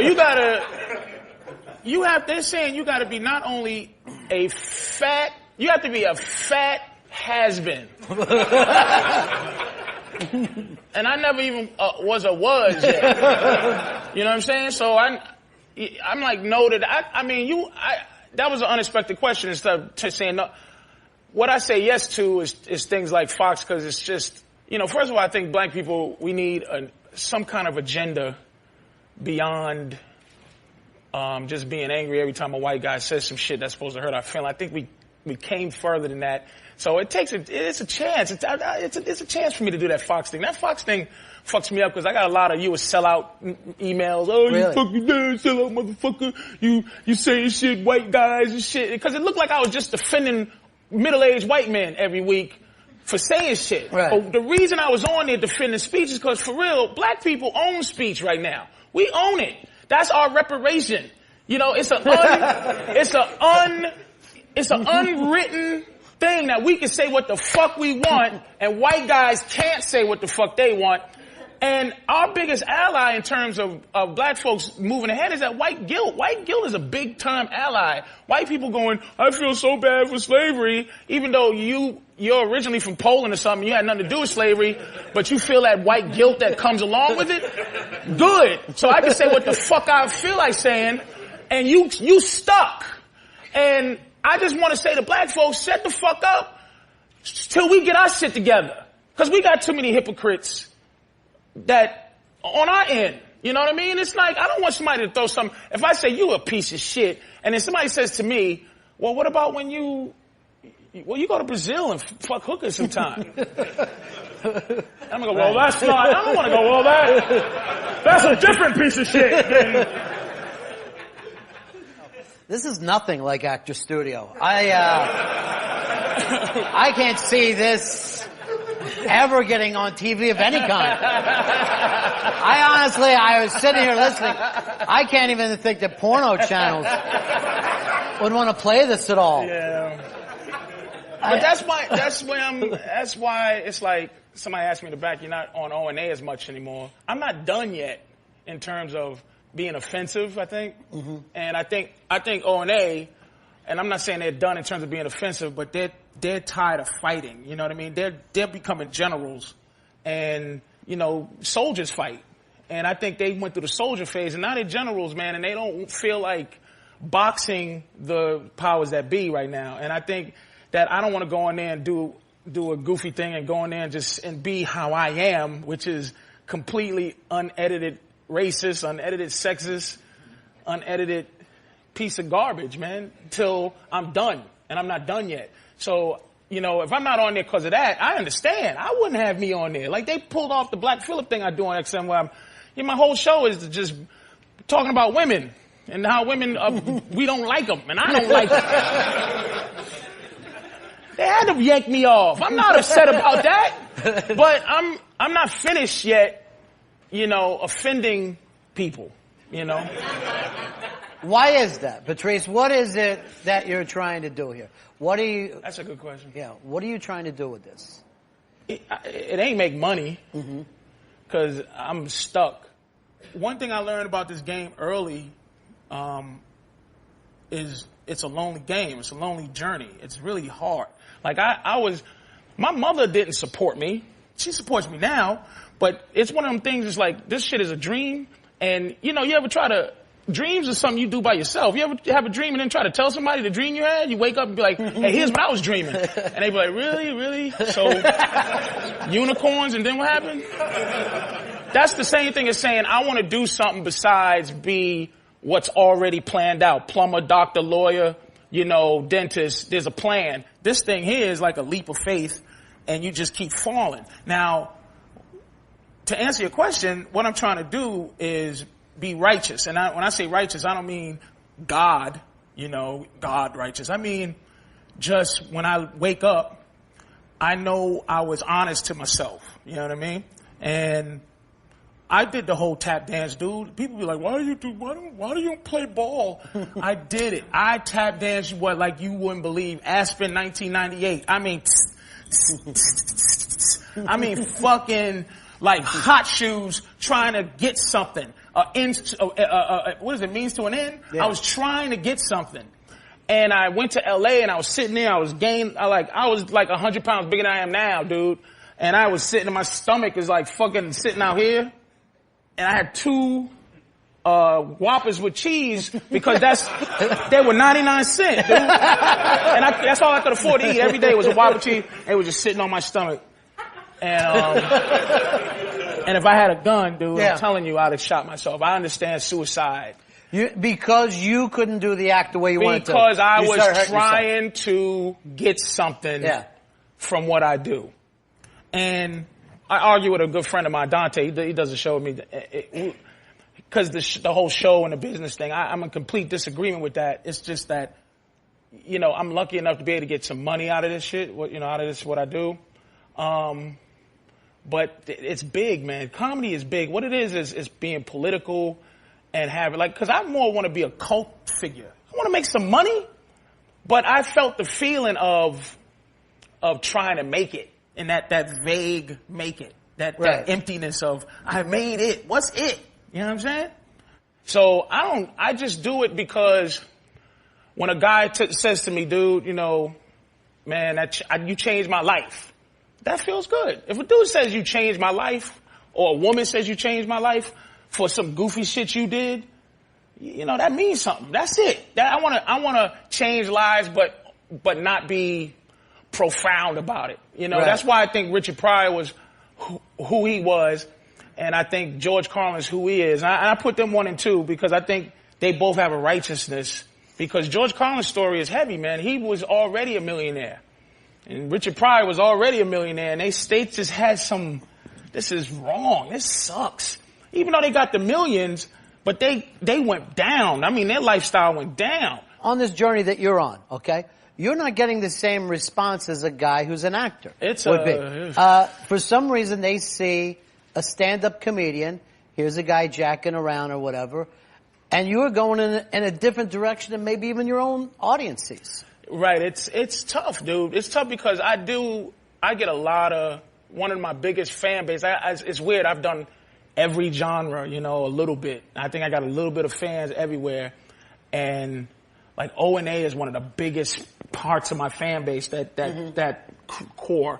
And then the Web Junk was a big core. And then my HBO special was a big core. So when they collide in a show, it's interesting. Right. And I have to kind of mold them into exactly who I am, even though I get the outlet from here. I mean, I'm sure you're different from Ron on Ron and Fez a little bit. Right. Like if somebody met you and whatever the catchphrase of the week is, whatever the thing you're doing, and somebody goes, "Oh, Ron!" And you go, "Calm down for a second and let me talk to you." Right. And you go, "You're still the same Ron, but you're just not, Ron!" Right. You just have to calm down. Right. And that's what, I kind of try to, collect it's almost like drugs, dude. Look, You're talking to the right guy now. I'm trying. Now I'm with you. Now I got you 100%. I don't mind boutique sales. Like, I don't mind that boutique shit. I can't go out and go, here, buy my CD. And I mean, if you want to find it, I want to make it available. I'm not an asshole, an idiot, but I don't want to go, here's some more. Give me.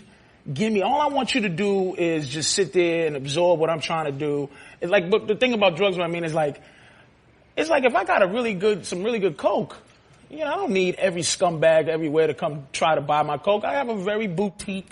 Right. I don't mind. It's not a good people. I don't mind having a boutique audience. I don't mind 100,000 fans that would pay $100 out of their life to fuck with me in any way. That's 10 million, maybe. I don't know. I don't do math, but that's a lot of money. Yeah. If I just don't let those 100,000 down, I don't need 1 million strangers in my life. Well, it's kind of interesting that you said that because it wasn't too long ago.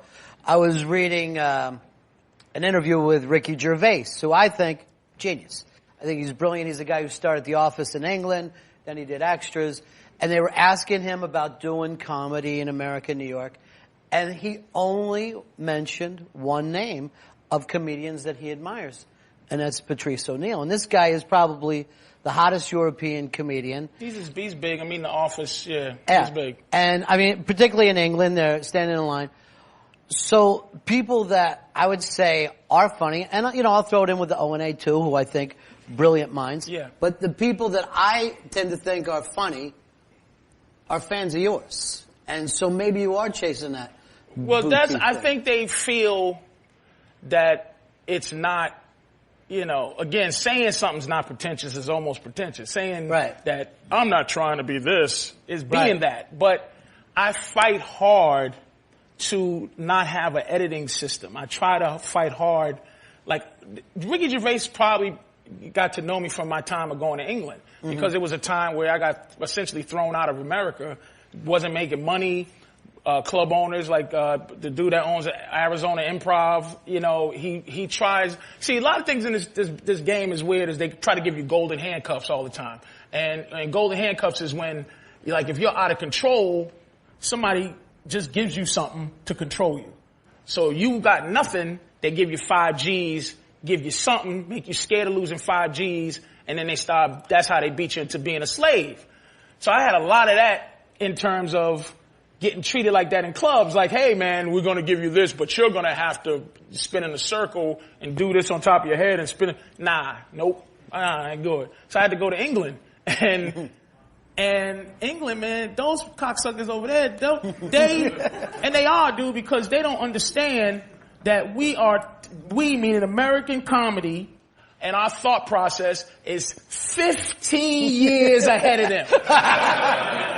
And I'm serious, and I appreciate Gervais saying, because he's well loved. Yeah. But when I went over there, I would fight because they would go, "You people, you don't understand irony." And irony to them, irony to us is a shark when Quint gets eaten by the shark. I guess that's irony. Shark hunter gets eaten by a shark, whatever. Probably a better example. Sure, but I was working for. You're on your way to a point. I love it. Yeah. So I know my mind is like, just getting eaten away. I got to get famous soon, just so I can cash in on what's left of my brain. But the irony, what they think is irony in England, is sarcasm. Like, oh really? So you did that, huh? Oh. That's irony to them. So I go, that's not irony to us. Irony is different. That's sarcasm, and we get sarcasm here. We just don't think it's the basis of your entire hour on stage, genius. So I went over there, and it was a lot of blah, blah, blah, blah, blah. And I go, look, man, first of all, have you ever been to New York doing comedy? No, I have not. Okay, then I've come over to your shitty country for free and show you, and I'm putting myself out there with an anti-American sentiment. That's racism over there, is America. And it's racist against Americans, dude. They like, poor yank. And I'm like, whoa, I had to get used to that from the comics. But it took about 5 months of going back and forth and staying in shitty places to for them to go, oh, okay, all right, this guy's not playing around. And I think, I never met him, but I think Ricky might have saw me in those times where I fought through English audiences throwing, it was like, the scene in Blues Brothers? Yeah. That's how they act. And so you gotta fight them, and then they love you beyond belief. And then after that, but then again, to me, comedically, you can't make it if you're not making it here. I got a call from Showtime to do a special, and I was like, bye England, that was it. Right, that's the end. I don't care how much you can make, Yeah. So you were making good money over there, but you prefer... Ridiculous. I would have been making money. I wish my career was bottoming out now to go over there, because it's 2-to-1 with the money. Wow. Before it was like $1 to $1.30 to $1. Now it's straight up 2. I probably would have not came back like Rich Hall. Rich Hall's a zillionaire. He's still over there, right? He's famous and rich and everything else in England. Everything else. He's big. And if I'd have stayed there, this was 6 years ago when I stopped going. People still remember me from that. I'm very proud. I'll brag about how proud I am of certain things in my career, and about maybe 5 things. One of them is going over to England and getting respect as a comic. I love respect, man. Well, give me some of the other things that you're proud of. HBO special, but didn't get what that was one of those things I had to fight from being disappointed. just because it was the same kind of feeling I felt back in '98 when I was like, boy, I could really think about killing myself right now. This sucks. And it's not like I was suicidal. It was just, man, do I feel like going through this? Right. And HBO, man, because I think I put out what I wanted to. So it almost like that, when that HBO special kind of fell dead or duddish, I got that same disappointment because I was like, man, I thought I'd get. What didn't work for it? I mean, you didn't get the bounce off of it? I didn't get, because what's funny in my career, and this is another thing about this business, there is no market value. You don't get value for who you are. And that's what kills comics. When you see bitter comics, it's because if Michael Jordan scores 30 and Kevin Garnett scores 31, right? And Michael Jordan gets $20 million a year, Kevin Garnett can ask for $20 million a year based on the fact that he scores 31. So I have value compared to my peers and everything else. But this, it's like I gotta watch unnamed assholes making mega money, and there's no karma, there's no there's no one to complain to. I can't walk in the office and go, listen, this hack bought his mother a house, and I gotta stand there and look at this dude. And a lot of dudes and people I never got along with are people that let this business qualify who they are. I'm at this level, Patrice, so I can now, like, when I was here, I didn't talk to you, but now Comedy Central has put me here. Now I'm here with you. No, you're not. I don't care if God gave you a deal where you get half the world. You ain't me. I told my girl that one time. I bought my girls diamonds and shit. Straight in. I buy my girls diamonds. I get my girl nice stuff, man. And she went, ooh, I'm blinging bigger than you. And I go, you couldn't bling bigger than me if I bought you a diamond hat. Right. Not even that. Blinging is here. Right. Not even with a big shiny diamond hat. Not would you be better than me? And right. That's what I'm saying. It's just like the thing that gets you is that you have to fight not to be bitter. So what is it though, Patrice? What's keeping you from getting the place in comedy you think you should be? And that's the thing I gotta fight, Ron, is where I should be. Because I don't deserve or supposed to get anything. Mm-hmm. You know, it's the journey I'm on, and whatever happens, man, happens. I mean, I got a mortgage I want to pay, but still that means to anything. And I'm going by what other people say to me. You know, people respect me, as a comic. As a person, they respect me, but they might not like me. What I am is this, and this is what makes, I grew up in Boston, and people know that. White guys, and I learned this, dude, I had a probation officer, white guys are uncomfortable with black man's anger.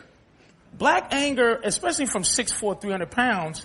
Did you think that this was going to be breaking in? We had no idea. What do you mean, like that we're afraid of 6'4", 300 pounds black guys? Not now, though, Ron. Like not now, because there's a context to my existence. Right. But growing up, when you walk into an office, dude, and there's this little dude that you'd never talked to in your life. Mm-hmm. Like, here's what I hate, and a couple of people did it here. Why do I have to be nice to you at 6 in the morning if that's not what I do? If you go, hi, listen, and I just want to give you a little bit of, why don't you really, let's build up. Because if you start here and go, hello, it's going to go down from there. Right. So start off with how are you? And I'm good, how are you? Listen, I'm such and such. Do you want to talk about this now, or you want to talk about it later, because we're going to have to talk about it? But just find a way to deal with people in some honest.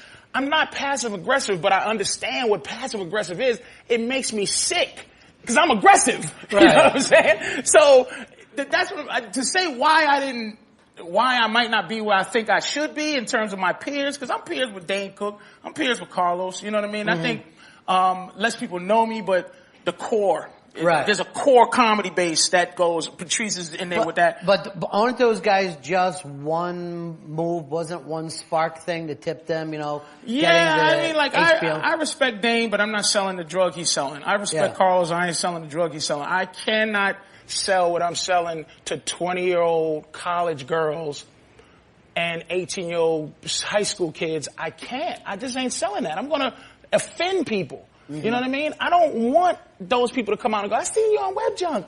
You're going to be great. And I'm like, look, calling my girl a bitch. Right. I'm racist. I'm racist against black people. I'm racist against white people.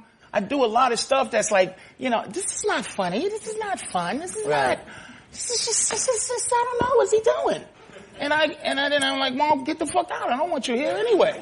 So it ended up being this many people at the show by the end of the show. Right. But it'll be part of my 100,000 that I'm trying to, right. So maybe it's a misunderstanding, but I take a lot of blame for a lot of stuff wrong. Right. In your heart though, that you're not going to end up on lunch boxes. Even though some of your peers will.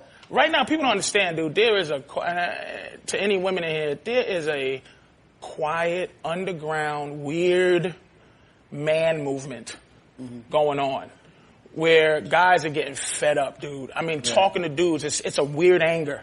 And what the anger is, it's almost like how, like being a white guy, it's tough because no one wants to hear your problems. You have to for a white guy to say you have problems and I listen to it, it has to be a passion, it has to be well thought out and well said. It can't be like, what about me? I'm a white guy. Be like, yeah, all right, whatever. That's how women see guys now, to me. And guys feel how they feel. You know what I mean? And we gotta I'm figuring out a way to try to say what I feel. You know what I mean? And I think right now, dude, I'm really a fighter for everything that's anti-now, anti... Like I think the political correctness of what's happening today. I don't even want to say that because it's almost bigger than that. It's almost like any dude that says the word inappropriate makes me sick. Any man who lives that mantra, that was inappropriate. That's just like you sell out. You just sold everything, dude, down the river. I'm trying to let the world understand that there's a place, there's a group, there's a mindset, and not just men. Everything, white guys, that learn how to say, look, I feel this way. Or, gay people, where I'm going, my thing about gay people is like, look, why do I have to respect that you sleep with the same person, the same genre, the same gender? Don't make me respect you because of that. I'm not. What's your platform? Get out of my face, man. Do what you want to do. Right. I don't care. But don't say, I have these rights. Cause what? Why? So everybody should be able to say whatever they want. Whatever they want, whenever they want.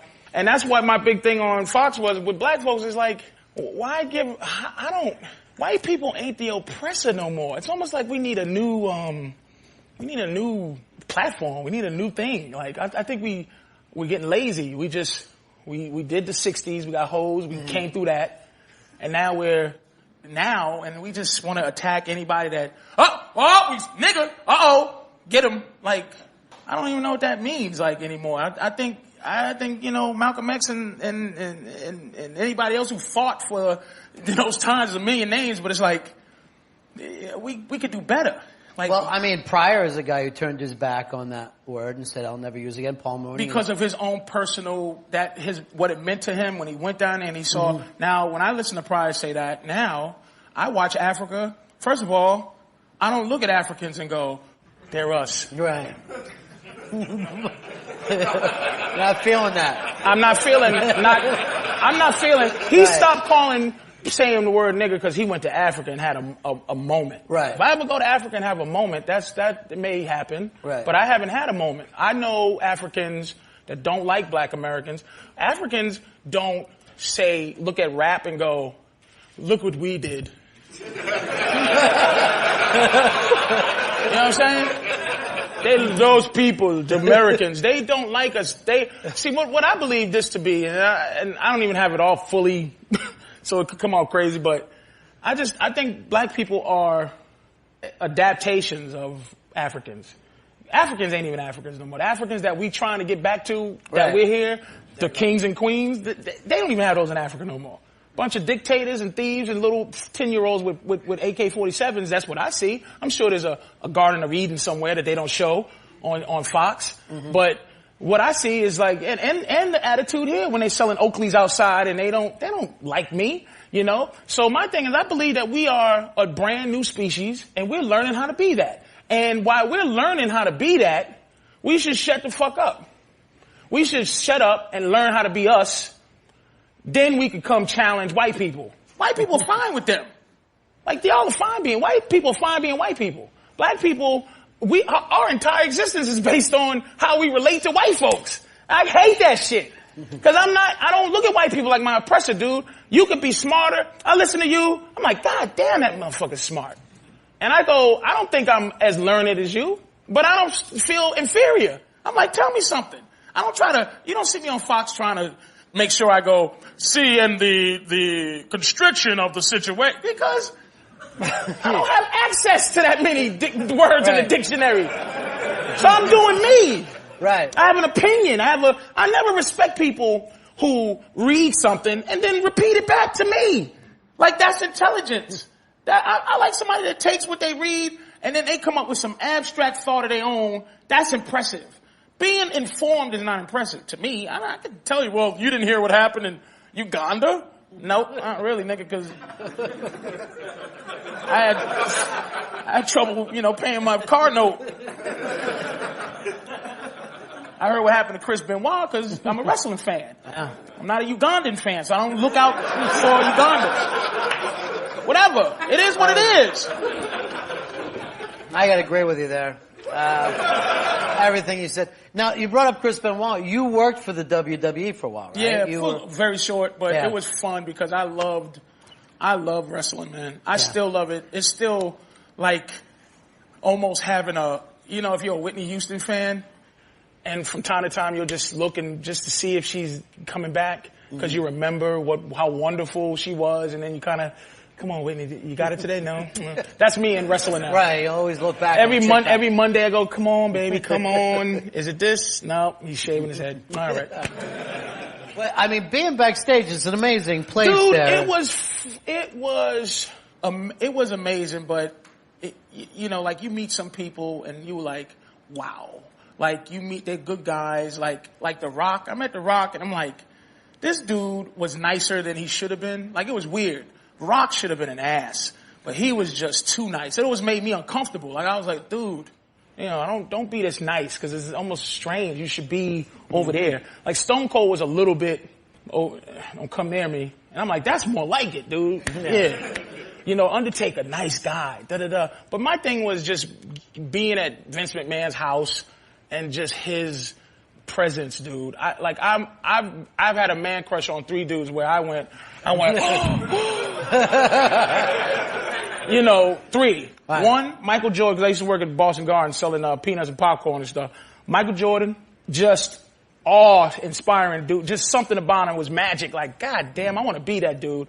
Larry Bird, something about him just was like, that's Larry Bird, man. That dude, what is he? And Vince McMahon. I was awestruck by this dude. The one thing I took away from him, just being in his presence, he never made you feel stupid for saying something. You would say, what about this? What about if Rikishi wore a big sombrero and then he juggled and then a midget came down with a stick? He would go, no, I don't think that would work. And he would tell you why it wouldn't work, and you'd be like, all right, cool, but your whole like creative juice is like, oh man, he didn't make me feel like an ass for that.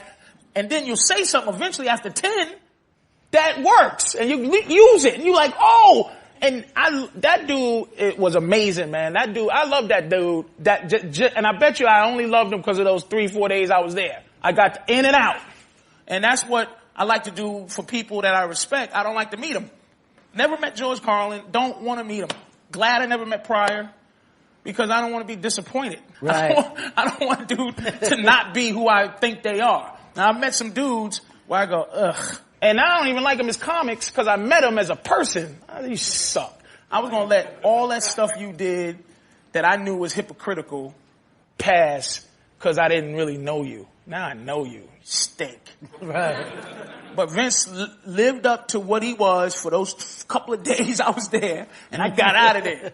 You know, I got right out of there, man. And I was happy. That's one of those 5. One of the 5. England, just that little stint on the WWF. Right. HBO special. I think my Fox thing with that lady was one of my... You enjoyed that? I did. I think I came across... I was blessed that night in terms of, everything came together. My mind was sharp. I did the right thing not to make her look like a little white woman and like I was swooping in on her. And I think I was intelligent. I think I was funny. I think I proved my point. And I think I got I changed some minds, you know what I mean? Because my agenda was funny. Your agenda is not funny, sweetie. Your agenda is women. And your agenda is women that don't need your help. If you're being specific, you know what I mean? It's like Condoleezza and the president's wife, they got the men in black to go take care of business. They don't need you to go, women in this country? Nah, nope. You don't know the 5th. I don't know the 5th yet. I'll give you the 5th for me is knocking that diamond hat off her goddamn head. That was my favorite thing that happened. By far. Hey, if you could, get that wish, where would you like to be if it's 5 years and I know, and honestly sitting here talking to you, I honestly see you as a guy doing more than just making people laugh. I see that the truth matters to you a lot, and I know that you're on your own kind of path here, but what kind of payback would be fair? Compensation for 15 years? Yeah. Just a straight compensation? Give me 20 mil. So 20 mil would be good compensation, dude. It isn't so much what happens, but as long as you end up with 20 million. 20 mil, dude. Just a payoff. Just 20 mil. And could we get you to just walk away with that 20 mil? I would. Let me tell you something, dude. Yeah. I would do a lot of. Now I'll be a emotional philanthropist. I wouldn't give away my 20 mil because I wouldn't have any more. I would go around and just champion people who just need somebody to talk shit to somebody. Special interest groups, advertisers. I would just be annoying. Because then I wouldn't have anything to lose. I'll have it hidden, and I'll keep it in the mattress too, just in case, So you'll walk the earth like a comedic kung fu. Just spreading good cheer wherever you have to go. If I could get famous enough to sell out this place, Ron, everywhere I go, and just people know that they get ready to go have a, good time. Somebody might walk out, but they just gonna get some weird feeling out of it, like, oh man, that was awful, but it was great. It was something like, that's why there's no great comics. There hasn't been a Pryor or a Carlin in terms of his relevance since them. Now, nobody else has impressed you since those two guys? Not one relevant dude. And I'm not, money-wise, there's some big-time dudes. Like, I think Larry Sanders is the best show that ever existed, personally. Mm-hmm. But yeah, relevant in terms of entertainment factor, but no social conscience, no social commentary. But you think, if you look back, when Carlin was at his peak doing his stuff, wasn't the majority of the country digging him? And the same with Pryor. When Pryor was doing some of his greatest stuff, the country was liking Bill Cosby. Right. So a lot of times we have to wait for years later to go, oh, now I get it. That dude. Yeah, right. that man. And you can't try to be that dude, but it's like, I don't mind. This was a comedy club. And it was just everybody, more people were here and stuff, and this was my show. Mm-hmm. I don't mind this much silence at a comedy show. Right. I don't care. Once in a while, some good laughter, and then the rest is me pontificating about nothing. See, that's exactly what we're trying to do here, because I'll tell you the truth, Patrice, and I'm not sure if your whole audience gets it, but I do think that you're onto something. I do think that you have things to say besides the jokes. It's tough. It's like, I think I'm not impressed with making it. Like, I don't, but at the same time, Ron, I don't want to be no martyr either. I hate when people, I'd rather some people come up to me and go, you suck, other than going, you're the best comic I ever seen. And then I dig my pockets, I go, really? Really? Who's some of the worst you ever seen? Famous, bitch, famous. They all suck. Really? Well, they all got money. That's the thing keeping me, that's my struggle. Right. Is, all right, I'm just going to do it for the money. Because my mother, everybody wants me to do it for the money. My mother gets all like slavey, man. She grew up in the 60s, 70s. So she's like, don't make them mad. Don't do that. Don't say that. Don't go on Fox TV and say those things. And you don't do that. And I'm like, Moms, who are you? Who are you? That's because she's a general. She done did it. Mm-hmm. She's done. She don't have it in her no more. And that's what I'm hoping is that I don't get to that point where I'm just done and I'm done. And I'm like, I don't have no more fight. You gotta fight. Like, again, my girl now, she's just relentless. We're gonna get married. But she's not relentless saying it to me because she knows me. So she just figures out another way how she's gonna do it. She puts her email as Ron O'Neal. Right. .com. Cause she uses what I say against. I go, look, if you love me enough to feel like you're married to me, then be married. I'm not married to you. So she says, okay, Ron O'Neal.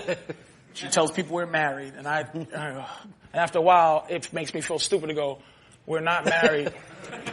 So I let her have it. But that's the beat down that you get. And that's the dichotomy in my life. I'm like, okay, so sometimes I go, oh, wait a minute.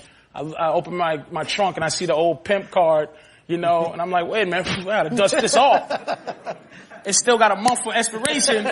I gotta fix that. And that's the same thing with the business. As soon as it's like, all right, I'll go and do Celebrity Fit Club. I'll let the guy that looks like Louis Gossett tell me I ain't shit and scream at me. I'm almost 40. I'm gonna do that. Me and Cindy Brady and I'm looking at you like, ugh. I'm here at the same level as Screech. This guy's talking to me like I'm a piece of garbage. So I'm like, I'm trying to fight so I don't just go, okay, because they offer you like something like $100,000 to do that show. Right. Something crazy. Just to go in there and beat, and then you gotta start telling yourself stuff like when you smoke. Like, I'll quit. But that's what you start telling yourself in the business when they go, you want to do this thing for $100,000? Well, I am overweight and I do have diabetes, so I have to do it anyway. So I might as well take $100,000 just to make an excuse in your own soul. And you go, oh, you know what? You're just a pussy. That's what you are. Just face it, dude. You need money. And you're disco dancing. Well, you know what we need, Patrice? We need you to keep fighting. Patrice O'Neal, very funny. We'll take some questions for Patrice. Walk on over here and you can ask Patrice a couple of questions. Anything that's on your mind, feel free. No questions? Good. Yeah. Come on over. Go ahead, line up over now behind him while we're waiting. Look at this guy. Like, way too good looking to be how you are, Hey, Patrice. You need a suit on, and two girls with you. You just stop trying to... Hey, I like the way you think. Stop trying to be a fucking guy that... Here's a hypothetical. Look at him. That's what I'm saying. Look at him saying, Ron. Yeah. Look at this, how good looking he is, and he's trying to be this downtown, I fuck women with underdog t-shirts and... See what I'm saying? Phony baloney. Look how good looking dude is. He's a piece of shit is what he is. Yeah. Trying to go long. Live up to your face. Hey, if you were asked to mediate between Don Imus and Al Sharpton, how would you come at that? What do you think about it? I just have a bunch of questions to ask and figure out how to not try to make Al look like a hypocrite, because that's the one thing everybody does, is try to go, well, what about when you said this about the Jews? He goes, nice talking to you. And then it's over. I would just ask him questions and hopefully And ask the Imus questions, and hopefully the picture will paint itself, you know what I'm saying? I wouldn't want to go, well, what about this? Well, Imus, you did say, like, that little run I had on Fox, one thing I learned is that's the game. The game is we're going to set you up nice, and then we're going to make you look like you're a hypocrite.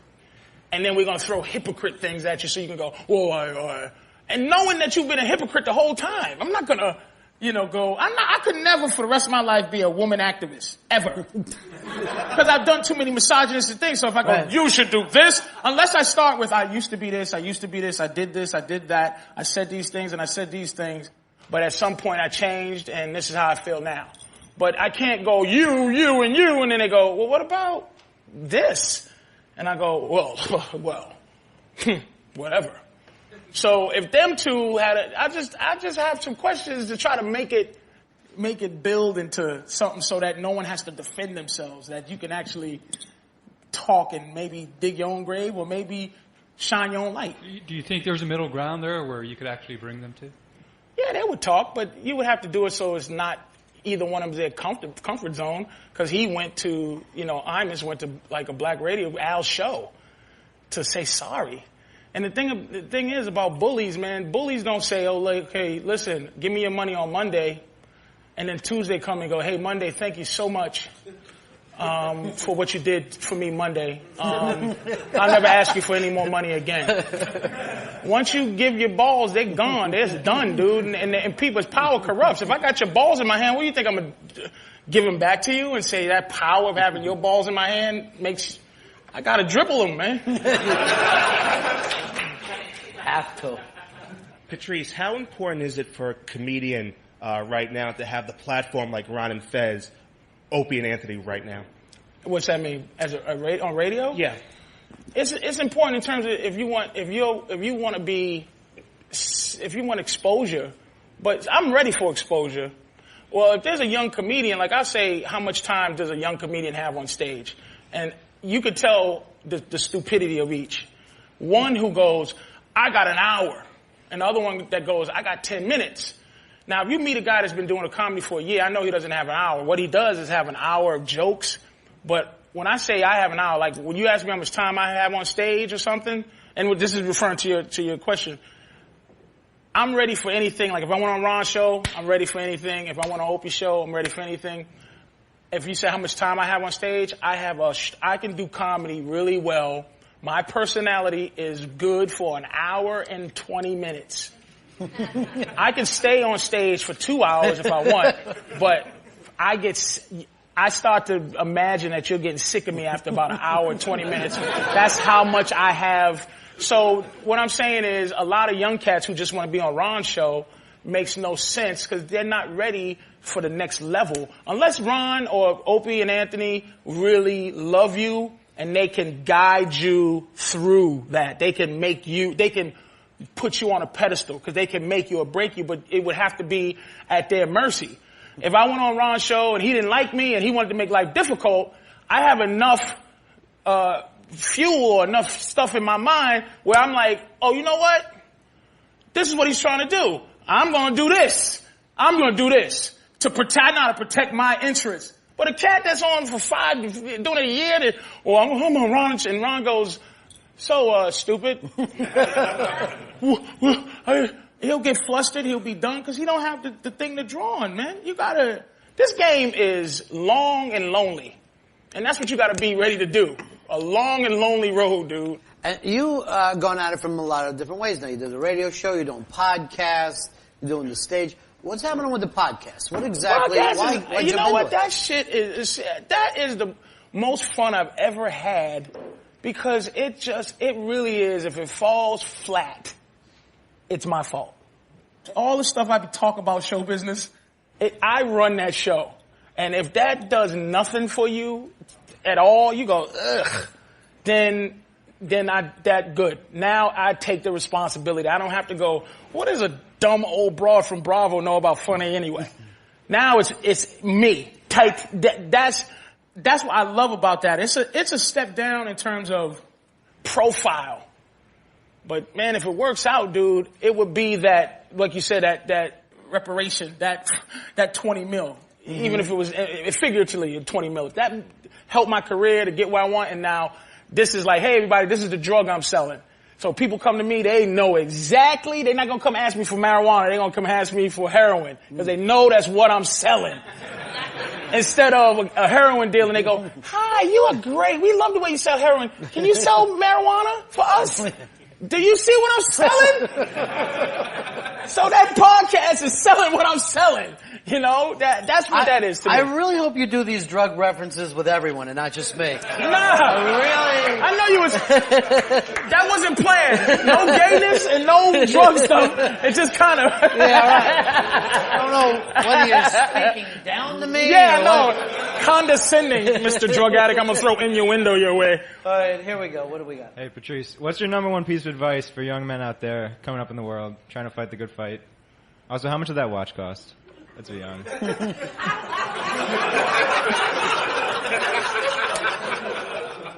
You know what would have helped? I think because women, when I say we resent them and we hate them, it's not a hatred of I want to kill you. Hate is love. You can't hate something you don't really love. We just don't like what we have to go through for that one appendage that we have to go through. So for an older dude, I'm going on 40. That's not old, but it's old. I feel old. And I think that we should stop making sex so important. Like, we should start making money, making our ability to make a woman have an orgasm important. Like, because to be quite honest, it's more important that I be good in bed than she be good in bed. Because it's harder to make them feel good. So basically what I'm saying is, stop selling off all your soul for some ass. But you can do that psychologically as a young man. I do it naturally. I'm just done. My girlfriend's gorgeous, and I'm like, it's been a good run. Listen, there's nothing I could do about it. I just money and my house, and I had a flood, and calling the insurance company, and some guy coming out there saying that I'm 2 feet past the flood zone. That means something to me now. Like, when I was younger, I'm like, what are you talking about, flood zone? Fuck you, I want some ass. Now, dude, I got other things I'm thinking about for real. And, but I had to learn that at 37. I'm gonna be 40 in a few years, man. But I don't know how old you are, but you in your young 20s, man? Yeah, 20. Dude, you know, focus on something else. I know it's hard. But that's what it'll do. It'll keep your head clear, man. It will. This is the kind of advice we'll be getting once you get that $20 million. I can go from town to town. Yeah, and just helping people. And just being there. I'm serious, man. It is an underlined frustration, man. Why don't we write this up and try to sell it to one of the networks where it's just going to be Patrice walking from town to town, giving advice against like saying that gay guys should get over themselves and women are goofy? No. Who'll buy that besides channel no one watches? I don't care if it's only on for 1 week. It's going to be great. It's going to be great TV. You'll be calling up friends. You got to turn this shit on right now. This is unbelievable. All right, you're the last one, big man. Cool. All right, Patrice, you said you had to leave America because people weren't taking to you and you're offending people. And then you came back, and now you're doing fine for yourself. I mean, look at that watch, the necklace. You're doing well, and you're good. And you're good. These are all mistakes on my youth, too, by the way. This was you know what they call nigger rich. I went out and bought. I was going to use that term, but you know how I wanted to wait till you broke the ice with it.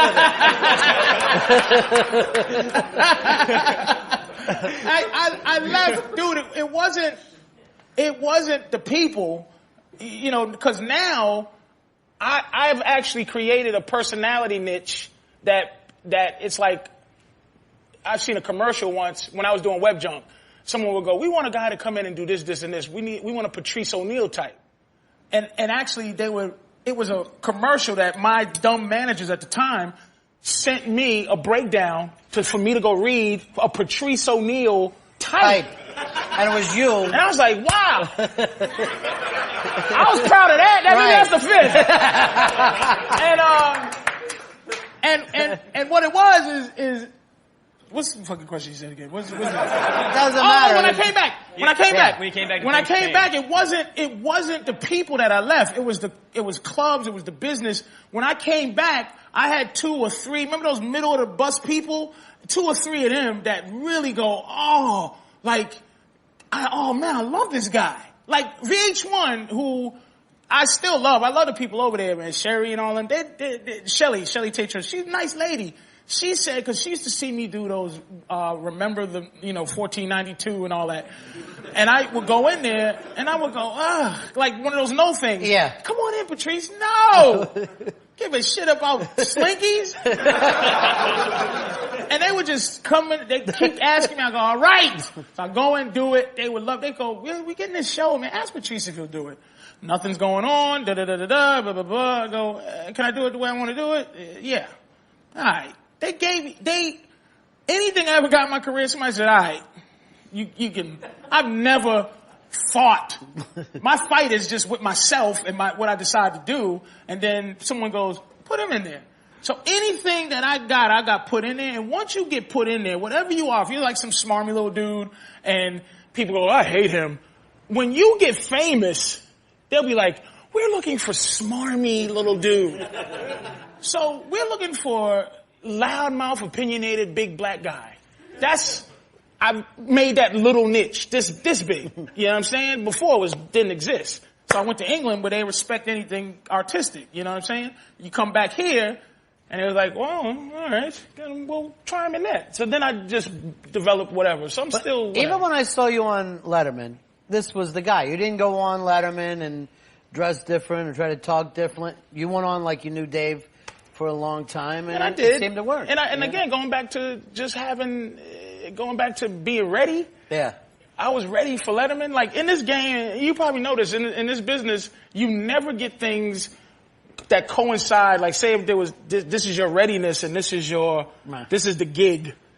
You never get them at the same time. You're either over ready for something you should have did 5 years ago, or you're under ready for something you're not good enough to have, but they're giving it to you. But your humility and pride and happiness to be there sometimes never fits in with the thing you're getting. Like the HBO special, that's a comic's dream. That's dream. But I've been in the business 13, 14 years by the time I finally got my special, and I was way past due. Like, I was like, whatever. I got what? How much? All right, good. I'll do it. But it wasn't like, I didn't lose sleep the day of. It was HBO special. It was like Letterman. I watched him for years. And I just knew how to be with Letterman. And that's why it was so much fun, dude. And I always respect him, dude, because he put me over. Dude, if I ever get a chance to say thank you, but they don't, it's basically what they call gatekeepers. Right. His gatekeepers are awful.